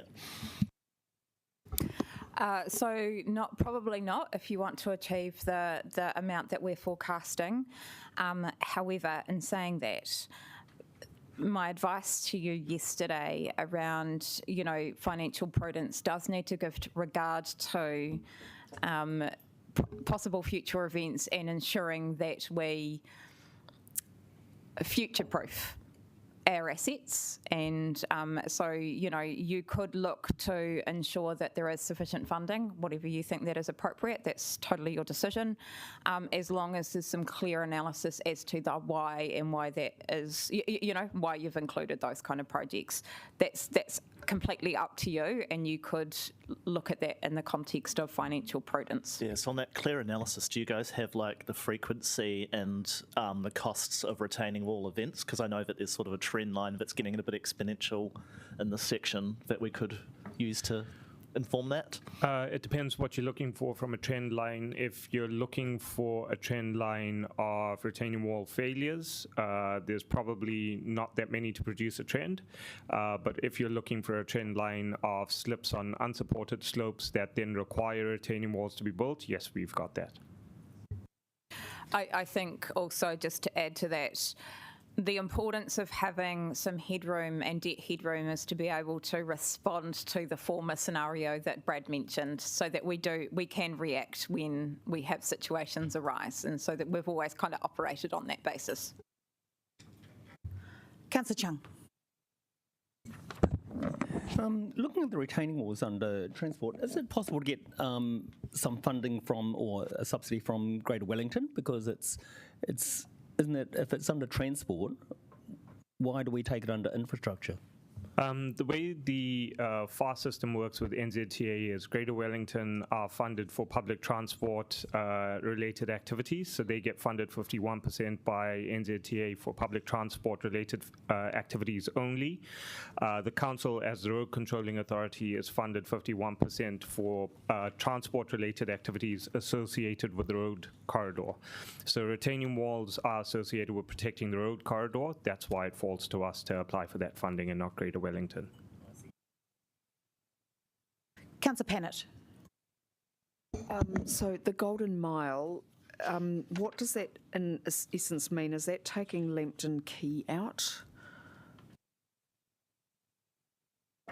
Sorry, that's the second. Oh, sorry. Yep. Apologies. You're still on the yellow one. Yep. Can I just ask then about walking? Sorry, there's so much here. How much in total are you suggesting cutting? I'm not sure of the exact numbers that are listed in there, but it'll be the footpath upgrades line. So the line that talks about footpath upgrades, that would be the new footpaths, the building of new footpaths. So that's 6.3, but it says continued as program, because we already cut it. Yes, so at this stage, the budget for that is 6.3 million. I think the recommended option in the table that you have in front of you is to continue with the program as per what was in the actual LTP. That's just been passed. However, there are options with all these programs. There are options to still stop single programs in order to fund other programs and that sort of thing. But at this stage, our recommendation is to continue with this program. And the bus priority improvements at 184k revenue loss, what are the implications for that? Currently, bus priority improvements are not significant. So if you look at 1.6 million over the full LTP, that's $160,000 a year. That'll probably buy you maybe one bus shelter. So it's not a significant amount of investment. The bulk of our investment is being done in conjunction with Greater Wellington Regional Council. Councillor Randall. Sorry, I'm just trying to digest all this at once, which is a lot. First question is really in terms of the cuts from NZTA funding.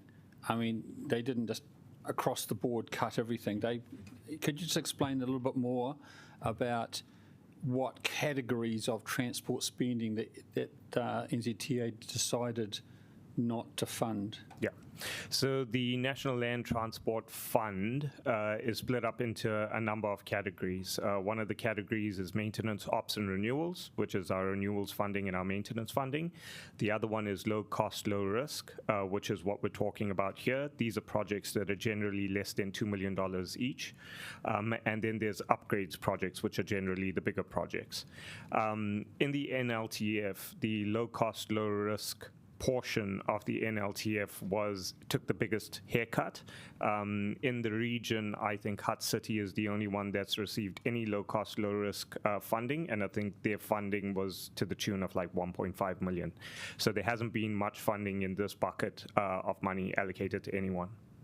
And so, was there, even though it's all small projects, was there in the end a large amount of money that the City Council assumed to come from that bucket? Correct. In the low cost, low risk program, there's a significant amount of money that was assumed to come through to council. Just to give a bit of context, like Baz has said, this bucket of money has always been funded, and so it's the first time that we can recall in the last 40-odd years that this bucket hasn't been funded at all. Okay. In terms of the Golden Mile upgrade, it looks like you're sort of halving the... I think that's in the next section, so we'll come back to you. Oh, we're not doing that bit yet. No. Councillor Free. Yeah, so the Regional Council has announced that they have bendy buses coming, 5 of them coming in early 2026, which isn't far away. And I'm just noting that this is the Eastern Corridor Connections Joint Bus Priority Project is not funded.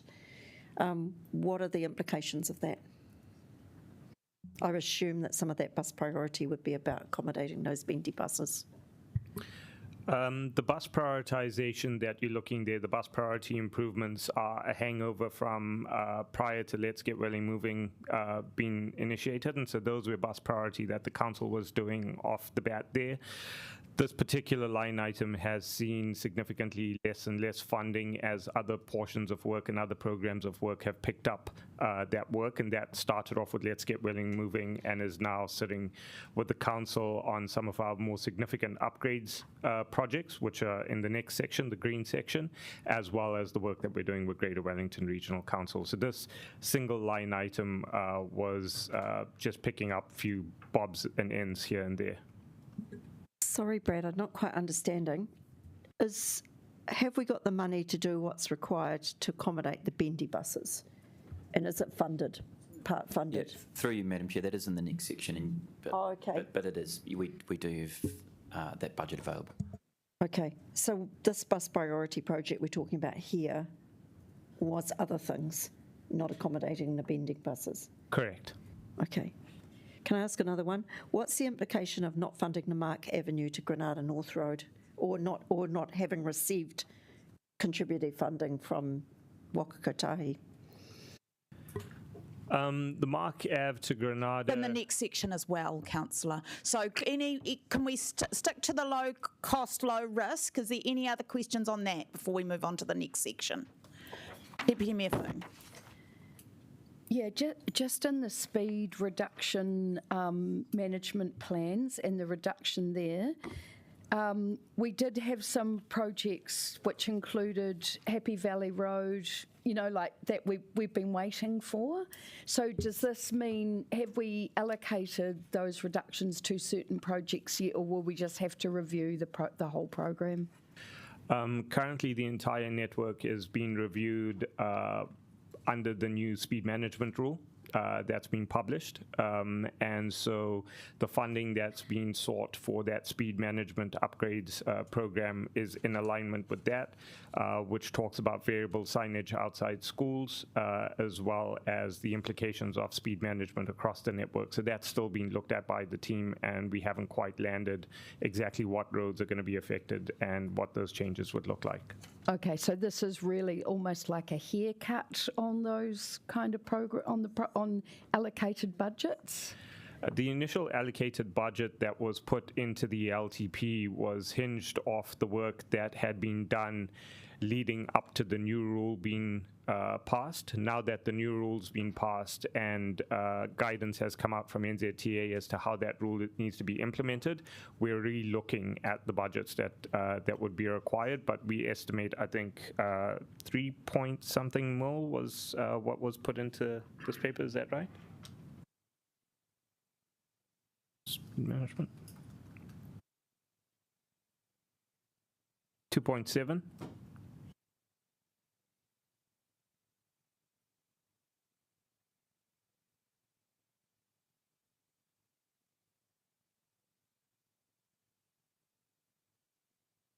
All right. Is it low cost, low risk? Thank you. So from all other areas, there was a cut, and as part of the whole LTP amendment itself. And for this one, we can see the cut because of the central government's funding. Is there any cut on top of that central government funding to also address the LTP amendment that we're doing? And if so, by how much? These are all just proposals, so this is just advice. So I think we're not sort of talking into the quantum amount at this point. Sorry, Chair. Yeah, the majority of the changes do relate to the NLTP, but there are other options in here that contribute savings towards the other target that we've talked about. Yep.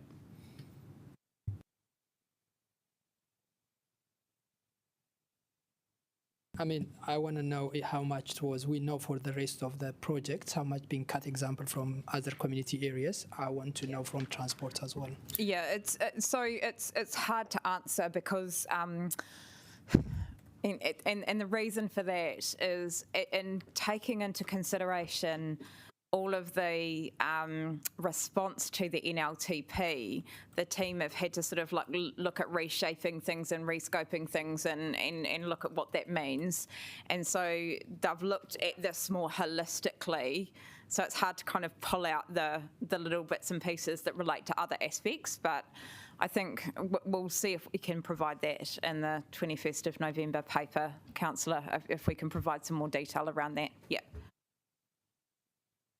Yeah, and I just want to acknowledge particularly this section. There is a lot of new information. It is complex, and to emphasise that there will be multiple opportunities for us to have our questions answered and to get more information, and also to acknowledge the team, that it has not been easy to kind of go through what the implications of this to bring us this table. So I think, are we now ready to move on to the improvement? Are you got? It's the low cost, low risk. Yes. Yes, I think we're ready to move on. Oh, no, sorry. Councillor Randall has another question. I mean, it's just really trying to give it the overall thing. In terms of the low cost, low risk, has the approach been that you're going to reduce the affected categories of the affected categories to remedy the shortfall in funding that from NZTA, or is there actually some side effect? In other words, does this reductions in this group of projects fully address the shortfall, or is there actually an overs and unders sort of thing around that?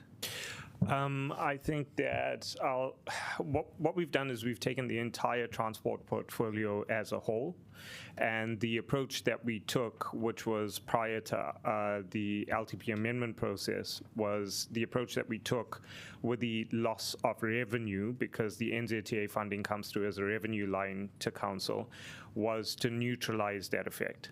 And so what we looked at is we looked at council's debt to revenue ratio, and we looked at how are we not going to affect council's debt to revenue ratio, which was approved through the LTP, and by reducing the capital work program in order to neutralize the effect of the loss of revenue. So that's what we've done at a transport portfolio level.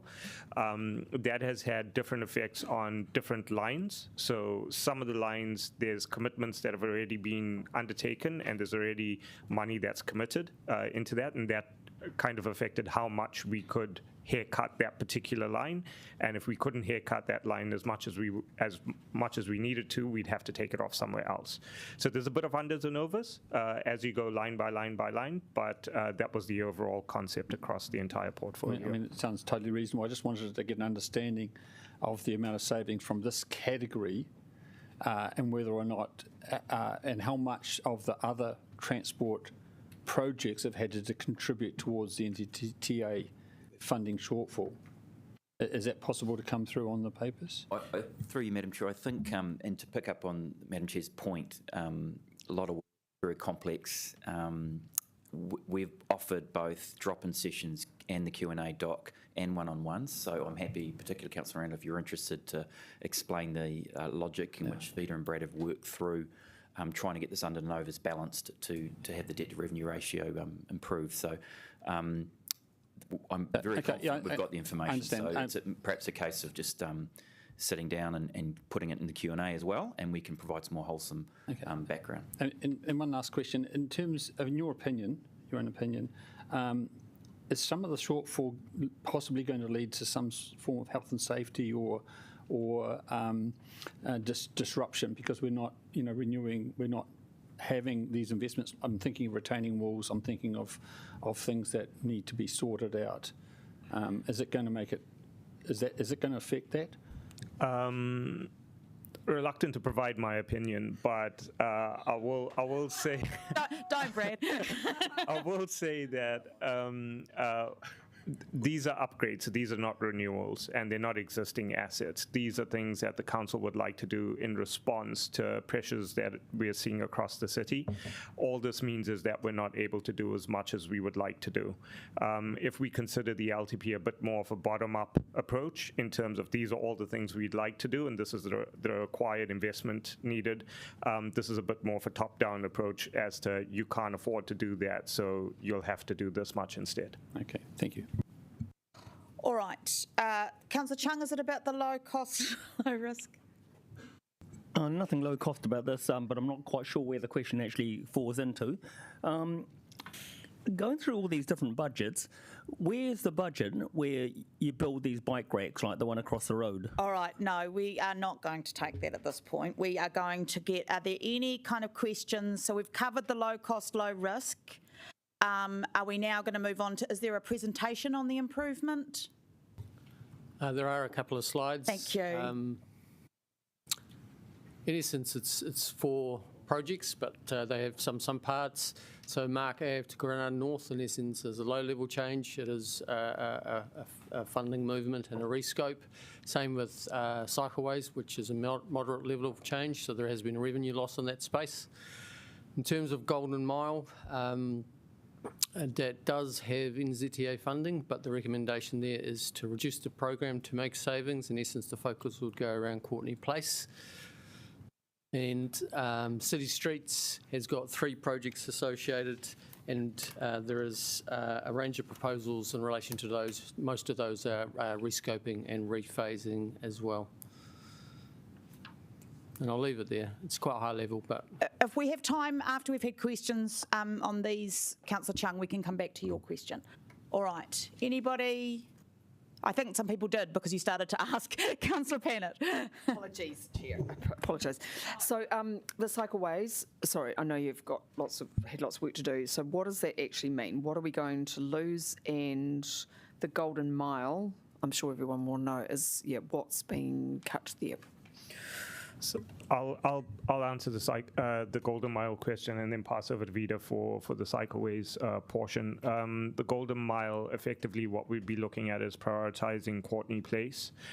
So it would be as per the detailed design for Courtney Place, including water infrastructure and the water pipes via the Golden Mile. We would then be not proceeding with Lambton Quay, Willis and Manners. And the associated water renewals there, with decisions that need to be then made as to the budgets for those water renewals, probably going back into the Wellington water pot for that to be undertaken at a later stage, and for Lambton Quay, Willis and Manners to be dealt with via renewals and maintenance money. Okay. And in terms of the cycleway, what we are proposing is to move from a 10-year program of delivery to a 20-year program of delivery. That includes changing from doing an area-by-area approach and moving into the next tranches of that. We've done that in the inner ring of suburbs around the central city, and the current LTP was to move into the next ring out.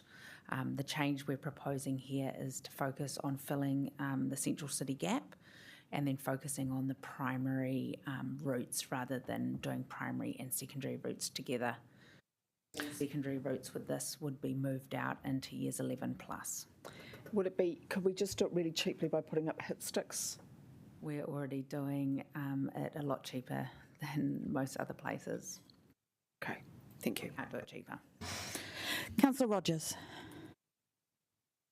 Yeah, I was just wondering if it was possible with your investigation of removing the Lambton Quay portion of the Golden Mile project and with the high level of, I guess, impact of removing the NLTP funding for it, what the actual savings overall would be if that funding never resulted for the Courtney Place end? Yeah, so if we were to lose the funding from NZTA, I think that's what you're asking, if we lose the funding from NZTA. If we were to lose the funding from NZTA, it would have a big impact to the overall savings that would, I don't have those numbers right off, but we can provide that. Yeah, that would be great. It just seems like it's quite a high level of certainty that it would happen. Councillor, sorry, is that right, Sharon? Thank you, because we've anticipated this question, Councillor. Kia ora, councillors. Yes, so roughly the funding split, Courtney Place and the Willis Manus Lambton Quay, including the FAR contribution from NZTA, it's 52 million for Courtney Place and 63 for the second package.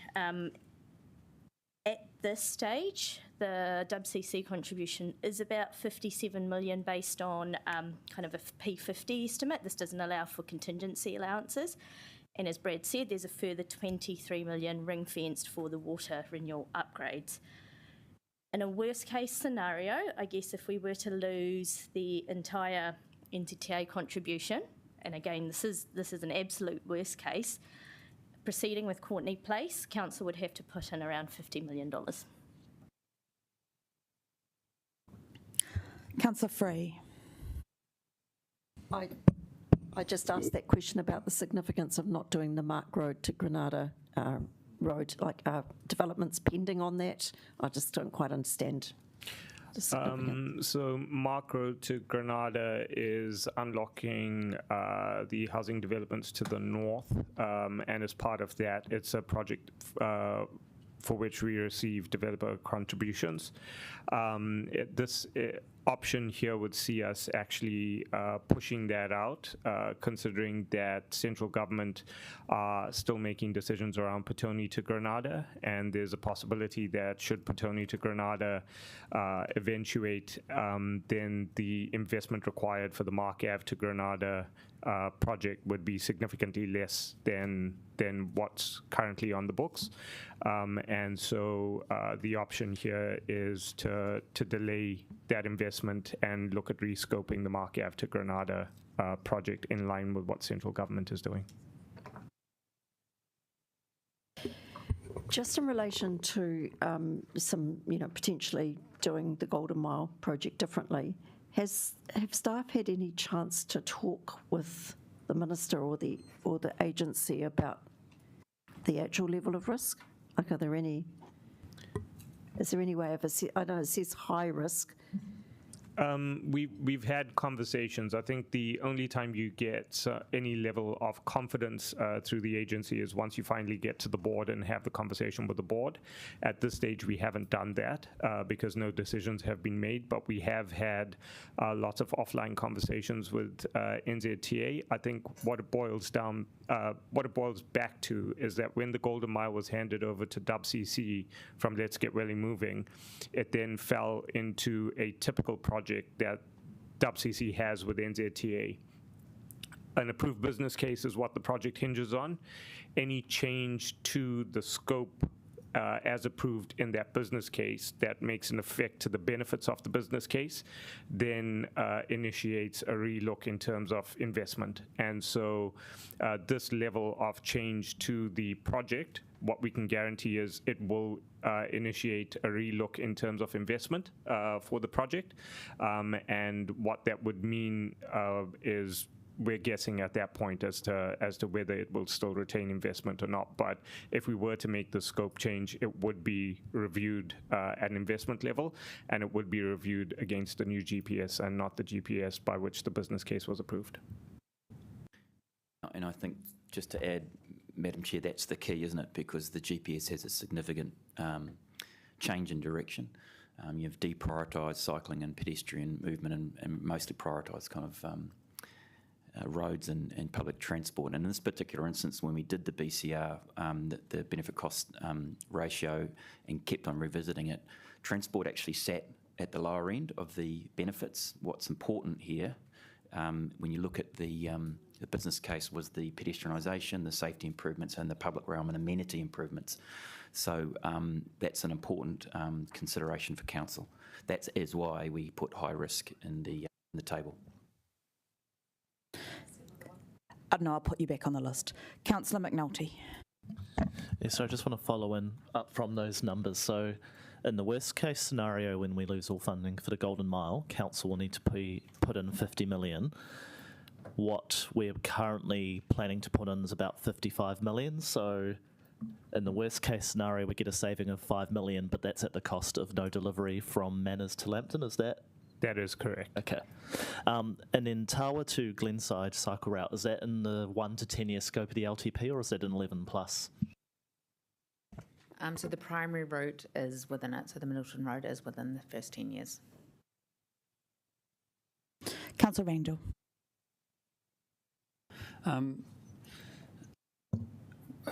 This whole set of transport stuff is quite major across the CBD. I was wondering just if Liam could give an update on the notice of motion report that was going to give feedback on this whole area.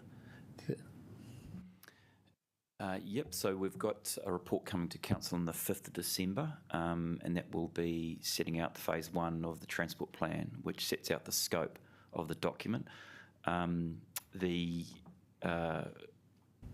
report will have with it a kind of a white paper which sets the context and background for that transport project over the next 18 months.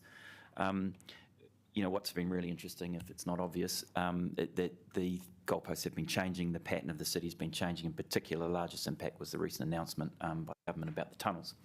So we're scrabbling to sort of get up to speed with that and move towards that 5th of December report.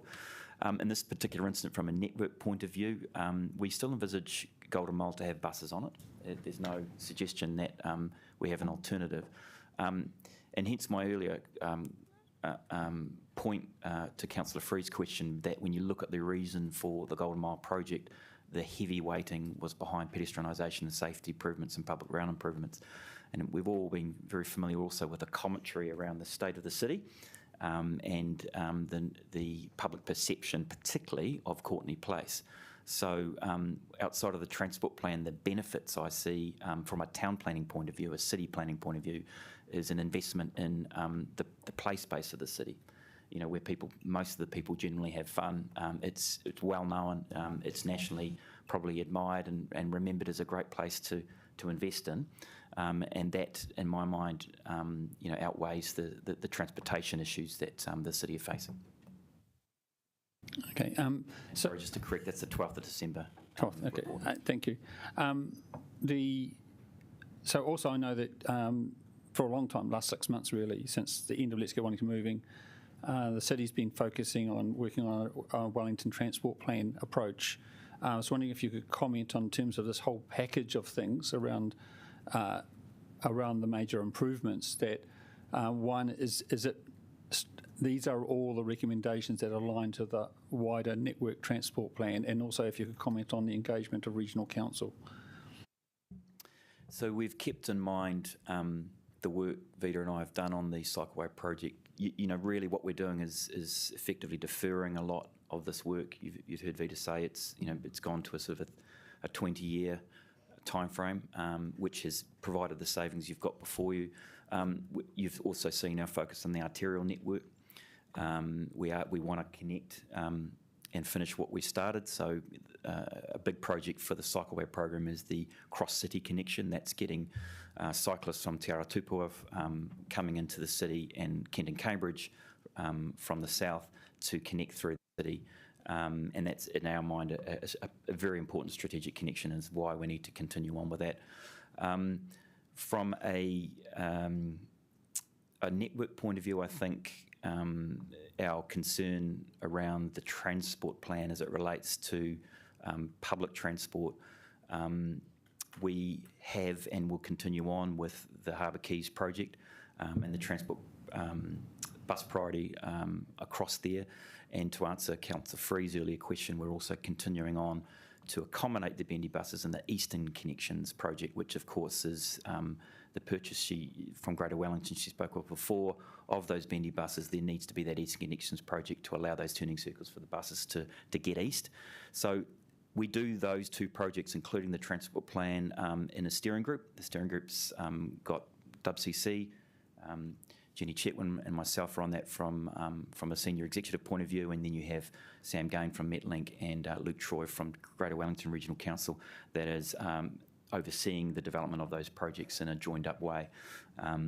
That also includes, of course, the transportation plan as well. Okay, and one last, I have to go back on the list, but one last question about the Golden Mile. When Thorndon Quay was rescoped, it was notable that the review found that there would be no funding for raised speed bumps or even inline bus stops and such like, which are part of the Courtney Place part of things. So, is there any advice from NZTA that should we do the same thing which you're recommending to do for the Golden Mile project, that the same thing won't happen again? I'll just check in with Sharon here on this one. It's a bit too much detail for me.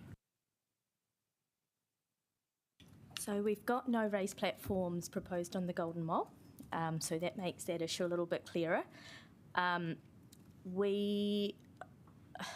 guess, without getting into too much detail, NZTA have funded Golden Mile at a corridor level based on public transport improvements.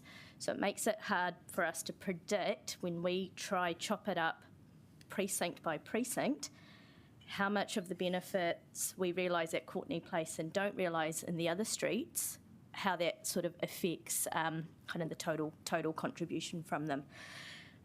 For Thorndon Quay, what we were able to do is we're still able to retain a significant enough funding benefit, even with the Thorndon Quay component, and we're working with NZTA around the Jarden Mile improvements, and we're through enough through that process to have a bit more certainty around that the deduction of their contribution is sort of limited to the raised safety platforms, which their new policy says they will not fund.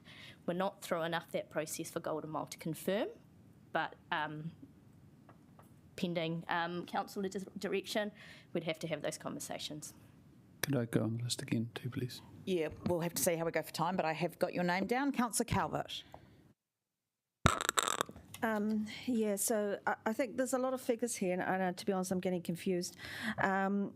So when we talked about the Golden Mile, we talked about the Courtney precinct being or place part section being 52 million. Is that correct?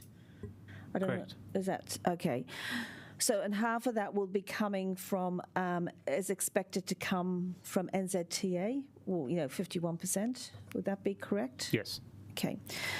So, in terms of, you acknowledge that there's been some informal conversations. Has there been any formal representation from this council to either NZTA senior management or NZTA board in respect of what they could be open for in terms of any change to the scope of the work and their funding? I think that any formal conversations would have to be that this is what we are doing, and so can you tell us your opinion of that? Because we haven't made any decisions. The only conversations that we've been able to have with them have been informal conversations. They have happened at both senior executive level as well as operational level, and what's in this paper is the indications that we've received from those conversations. Have we had anything in writing from NZTA about this? No. Okay, thank you. And could we get details? I noticed, Liam, you talked about the Harbour Quays project. Can you provide us with just not verbally, but some detail in writing in terms of numbers about what you see the Harbour Quays project being, the value, the amounts, over the next few years, and what that will provide. And okay, I'll put you back on the list. Okay, thank you. So I'll come back to your question, Councillor Chung, that bike storage is relevant to the low cost, low risk. It's in the Cycleways Minor Works project, which is on your table here. And I'm wondering if you've got a question about that rescoping. So there is a rescope to the budget in relation to revenue loss. I have, thank you. I didn't realise it was low cost. Are there any more? It's categorised under Waka Kotahi funding. Thank you, Councillor. Are there any more of these planned, these bike rates planned? Because I've noticed that there's only ever one bike over there during the day, and definitely We're looking at the future budget, Councillor. Thank you. Madam Chair, no, not of the double-storey ones. I believe Councillor's referring to. So no, there aren't any more of those planned. Okay, Thank you. Great, thank you. Thank you, Ray. Right, so back to my list. Where am I? Councillor Abdurrahman. Cool. My question is there any possibility of officers to organise meeting with the board of NZTA regards to rephasing of the Golden Mile in case before the decision itself? If not, I think we have an observer now, and is he able to help?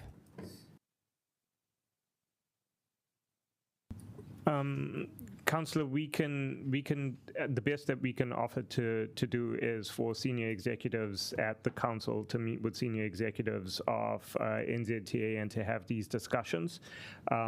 Ultimately, the board of NZTA will only entertain a paper that gets submitted to them in terms of a decision that the council has made. Until we make a decision as a council, all we can do is get our senior execs to talk to their senior execs.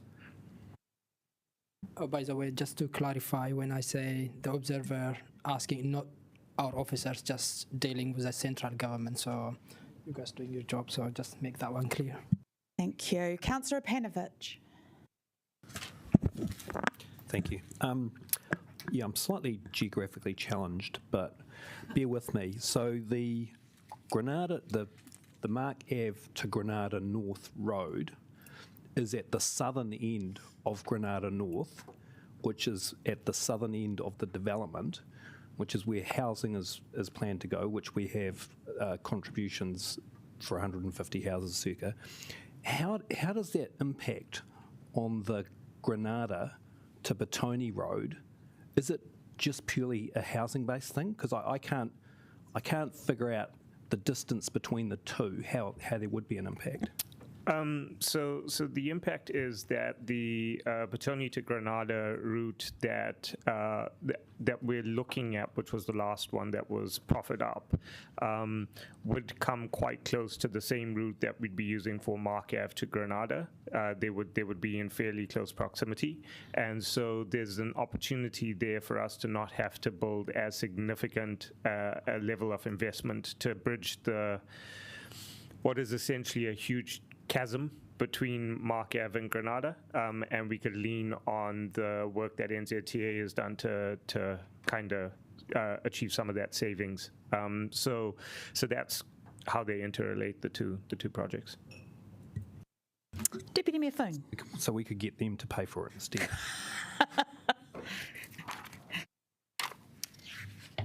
Just in terms of Harbour Quays, I just want to check, are we working in alignment with Greater Wellington, like on our reduction? Like, will that work alongside the plan as a whole? Yes, they're aware of the numbers we've got in front of you today, and as I said before, we have a executive steering group that the project teams report up into on those 3 key projects: Harbour Quays, Eastern Connections, and the Transport Plan. Okay, and then does this propose a time delay? No, I don't believe so. I just also note that they've had a similar impact to their NLTP funding as well, of course, so NLTP funding, so they've adjusted their funding accordingly. But in terms of the integrity of the projects, the timelines are as they sit. They still see some urgency, particularly with Harbour Quays, given the congestion on the Golden Mile and the capacity constraints. Vita? The proposal is, I think in the LTP we had around 52 million sitting there. That was for a more permanent upgrade. What we're proposing is reducing that down to a $10 million project, which is just the interim project that we'll be installing and not going then on to the full business case, which was the proposed approach in the LTP. Take it offline. Okay. Councillor Free. No, I've had my question answered. Thank you. Beautiful. Councillor Randall. Thank you. So just running a quick bit of the numbers. In terms of the bus, Harbour Quays and Eastern Corridor, you're really saying that these could be done significantly less cost with, with 10 million and 6 million each respectively. That's where the savings have come from. We're going to spend less and so it will cost less. Yeah, that's right. So when these projects came over to us, there was quite a bit of amenity upgrades, town centre upgrades, streetscape improvements as part of that. And I think if the commentary is correct, it strips that back just to the transportation improvements. Right. In terms of the cycleways and the Golden Mile upgrades, if these are going to happen more slowly, can some information be provided about when the parking loss that will occur from these being implemented, and whether or not there was an impact in terms of the loss of parking revenue, because those parks will no longer be removed like in the next couple of years, but maybe further out?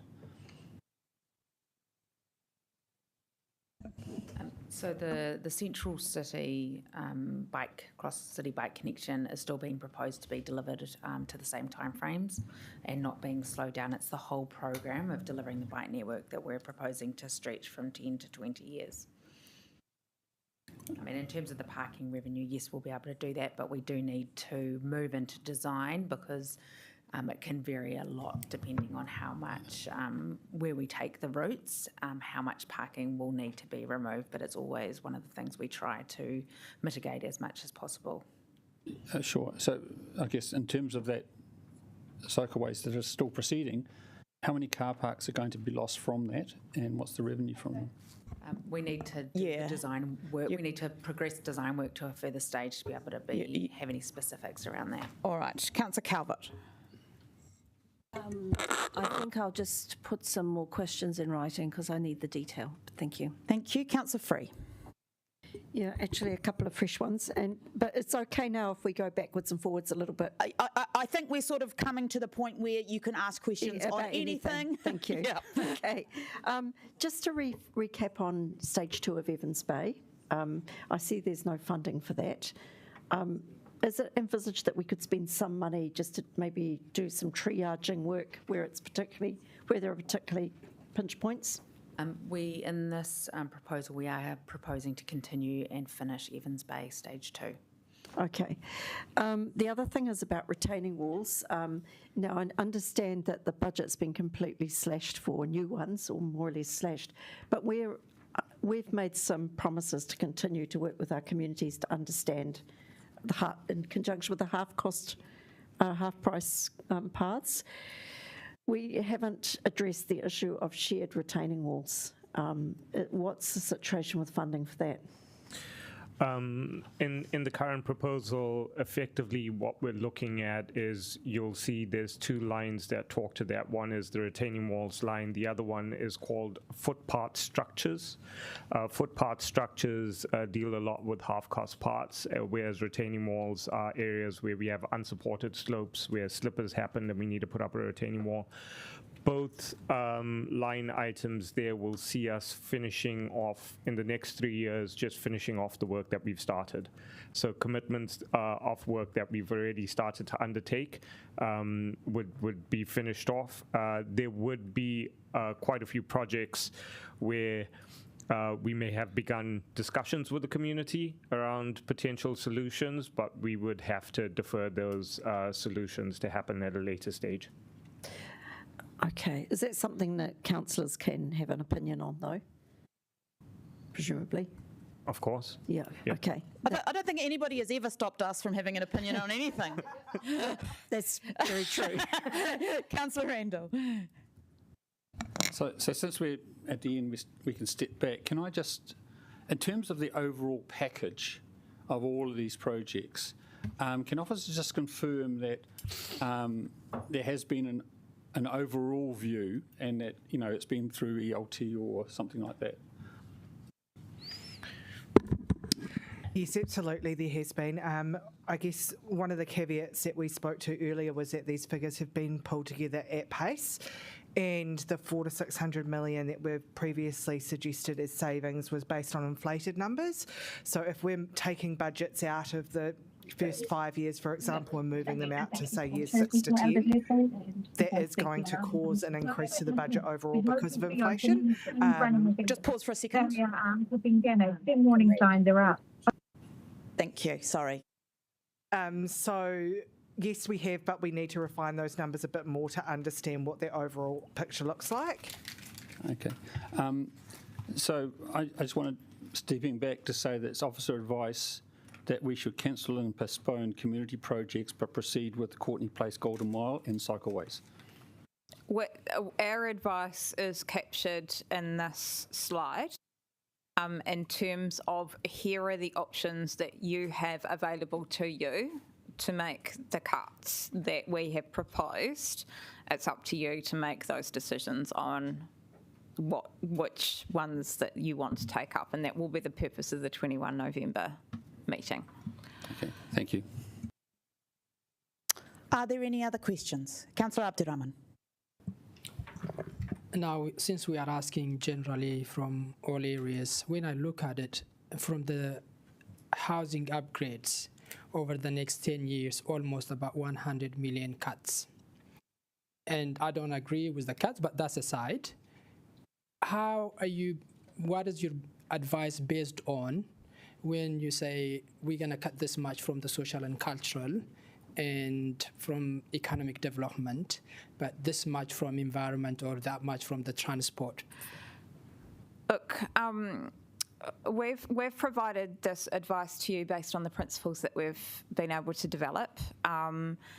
These cuts, we know that many of them aren't necessarily what you want to bring, but what we're trying to do is propose an alternative scenario to address the risks that we have got in our finances, which is the underinsurance and the undiversified portfolio. So we're trying to pull together a package that, you know, looks to address those risks. The way in which you take up these recommendations are entirely up to yourself as decision makers, but this is what we think would lead to a prudent long-term plan. If I can follow up, I absolutely agree it's a political decision. But could you stick to questions, Councillor? Okay, Madam Chair. What is the basis for it is what I'm asking. When you just say we're going to cut this part, not this part, what exactly are you basing on when you give us that advice? We're providing it on the principles that we have outlined in the slides and in the report that we've provided. And they were outlined in the 10th of October, not the 10th of October, the last week's 29th of October paper. So if I go back again to giving an example, when it comes to the bus spine, the second bus spine, which I support, which is aside, how that compared to small community project cuts somewhere, and we will advise you going ahead with this one, or going with Golden Mile, or going with Grenada, whatever it is, but you're going to cut from Grenada, from Skate Park. How are you balancing those things? Well, we're not balancing those, Councillor. We have gone through the entire capital program to be able to identify the projects that we need to cut to enable us to achieve what we consider as a prudent financial plan going forward. There is limited capacity in those capital expenditure programs using the principles that we have set out to pick and choose. We have proposed everything that fits those criteria. We haven't left anything out of that mix. We have put everything on the table. Deputy Mayor Foon. Yeah, just looking at the Cuba Street project, so is that proposed to be rephased or just removed? Sorry. Well, I think it was rephased out to the outer years. The trial. Yep, thank you. Organisation, yeah. And is there any budget left in there for the kind of the pop-up or the transitional works that was proposed? For Cuba Street, you're talking about? So this summer there is some events happening. The next stage of then the trial pedestrianisation, that's been pushed out. Okay, so everything's pushed out. Okay, thank you. Councillor Wineta. I just want to pick up on a comment about diversification. Which of these cuts contributes to that particular objective? So we have a undiversified investment risk. So in order to mitigate that risk, we need to be ensuring that we can respond when events arise to mitigate the activities of that. So, for example, we talked yesterday in the slides and the presentation that we provided around the impact of COVID. When COVID had happened, we missed out on the dividend revenue received from the airport. So we highlight the risks that transpire, and the mitigating option is ensuring we have sufficient debt capacity to be able to respond. The cuts within this aren't specifically about, and there was a slide on this yesterday, having a diversified portfolio. But this is a key risk that we face. What we were looking to do originally through the sale of the airport was create a diversified fund and to be able to mitigate our insurance risk. We don't have an alternative model to that can achieve those two outcomes on the same basis. And so what we're looking to do is we're looking to mitigate all of these things through our financial strategy as best we can.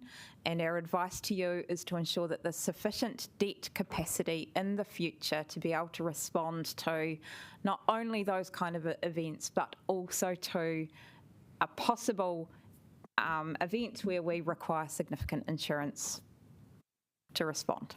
Thank you. Councillor Free. Thank you, and I'd just really like to thank the staff for the answers. That's a lot of questions, but I have one about the safer routes to school. Now, we've got 24 high-risk schools, it says, and we're reducing down to 150k annually to deal with that. About how many schools will 150k typically deal with? I'm expecting it's probably one, maybe two. I would expect that you're right. Yeah. It's probably okay. about that. So one school a year, and how? Yeah, you've got 24 high risk, but how many queries do you get in this sort of category? It depends. It depends what you're looking at. So sometimes schools contact us for infrastructure upgrades. So they're looking for better infrastructure, better pedestrian crossing facilities, and that sort of thing. And the work that we can provide through Safer Routes to Schools is supplements that stuff. So where we can't prioritize infrastructure upgrades, we can supplement with education, we can supplement with those sorts of things. So yeah, we do get a lot of requests, but once again, it'll be a prioritization exercise of what we can prioritize and what we can't. But you're thinking this would allow us to prioritise maybe one school a year, or? Yeah, and in that order, yeah. Okay, thank you. Councillor Pannett. So there's 142, Andrea, million for water meters. I was just wondering if there was any sort of balancing with that kind of infrastructure, which is new, compared to some of the other things which have been now in train for some time. We have left waters alone through this process because we have made a very strong commitment to ensuring that we continue to make the investment in waters, and equally that includes the business case for developing whether or not water meters should or shouldn't be installed. And so the capital funds need to be included in the budget because that is based on the sort of best available information.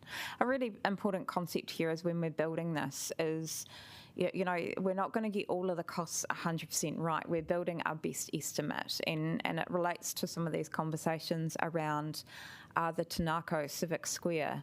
You know, in the later years of the plan, we've got these sort of big chunks of money, and as James explained it, you know, we need to do the work to inform what are the options out there, but we still need to hold those amounts in our budget because we know we've got some kind of obligation, or it could be a reasonable assumption to make. Otherwise, our budgets would look, you know, like we're doing capital expenditure, and then suddenly we're not going to do anything. That's unrealistic. So we have to provide a true representation of what we're planning to our community. Councillor Abdurrahman. Last question, and thank you, Andrea, again. You're doing an amazing job, by the way. This one, I'm really struggling, so I think there are a lot of the community outside as well who would benefit from this question. At some stage, we were told, or it was my understanding, not selling the airport will have zero impact on the capex cut. And today, we are talking about, because of not selling the airport, what the capex cut looks like. Did I got it wrong, or at some stage something has changed? So in the consultation document, we should have been clearer. But what we did say is that we would need to look at the implications of that, and we would need to likely take action like decreasing our capital expenditure program or decreasing levels of service if we weren't to proceed. We took the approach that we did because the preferred option was to sell the airport, and we were trying to make it as simple as possible. Now our alternative option is to not sell the airport and create a new financial strategy. And so this is why we're working through this kind of level of detail. We didn't need to work through this level of detail before because it wasn't the preferred option of the council. Thank you again. And it's also, so basically what you're saying is you should have been, as a council, a bit clearer what means we got it wrong? No, I don't think we got it wrong at all. I don't think it was wrong. I think what we can do is we can always look at explaining and giving information to our community. If you're saying that the community didn't understand it, you know, there's always ways. But what I'd note is we're explaining really difficult concepts here, right? And this is really challenging stuff. This is going to be really hard. I mean, it's hard for me to kind of describe it, but it's equally hard to disseminate this information into a consultation document for our community. And they're making big decisions about this is hard stuff about financial prudence and sustainability. I like it. Probably Councillor Panovich likes it, but I'm not sure others like it. He loves it.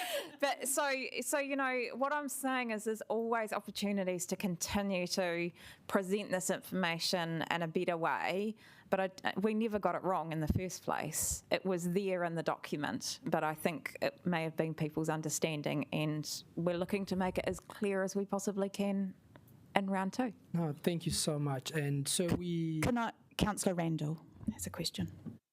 I just wanted to be a wee bit clear about the Golden Mile savings. So the Golden Mile savings, 58.2 million in years 2 to 5. That savings comes from not proceeding with the improvements from Manners Street through to Lambton Quay. That is correct. And that Courtney Place is as is. That's correct. Okay, thank you. Free. Just the question that Councillor Abdurrahman has raised about, why it looks a little bit different now. Is it to do with the fact that of liquidity? So we're needing to keep more debt headroom to be more liquid if we didn't have the airport in a diversified, sort of slightly liquid fund. Yeah, it does. But, liquidity has different meanings for different people. And I would just say it's about what we have available in case of emergencies and making sure that we can draw on that as and when we need it in terms of our investments. Yeah. Okay, thank you. Councillor Abdurrahman. Thank you, Madam Chair. That's very tough and you're doing a great job again, sorry. So last question is, if we're talking all this CapEx cut, Andrea, and if the majority of this council already voted on, and including the mayor promised we are going to move on, what is the purpose of going back and consulting on the airport options? So we'll come back to you with advice on that, as I noted yesterday. As part of the consultation document, we need to provide all reasonably practicable options to address the issue, and that's what we're looking at and will provide advice to you on, and what that looks like, what we're proposing. And what we'll bring advice to you on is what we think we need to consult on in terms of each of the options available and how you would like to frame up those options. And we'll do that by taking into consideration not only our legal obligations, but how we make that as digestible as we possibly can for our community. But it will be shaped around the legal considerations that we need to make. So again, we've given an indication at this point in time. We need to provide you with appropriate and proper advice that goes through all of that. Councillor Wineta.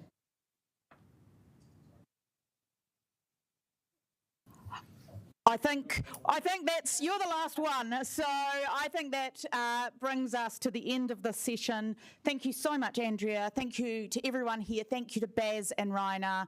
Thank you, councillors. I'm aware that we're dealing with some complex issues in a shortened time frame, and I want to thank you for your constructive participation. Thank you. See you this afternoon.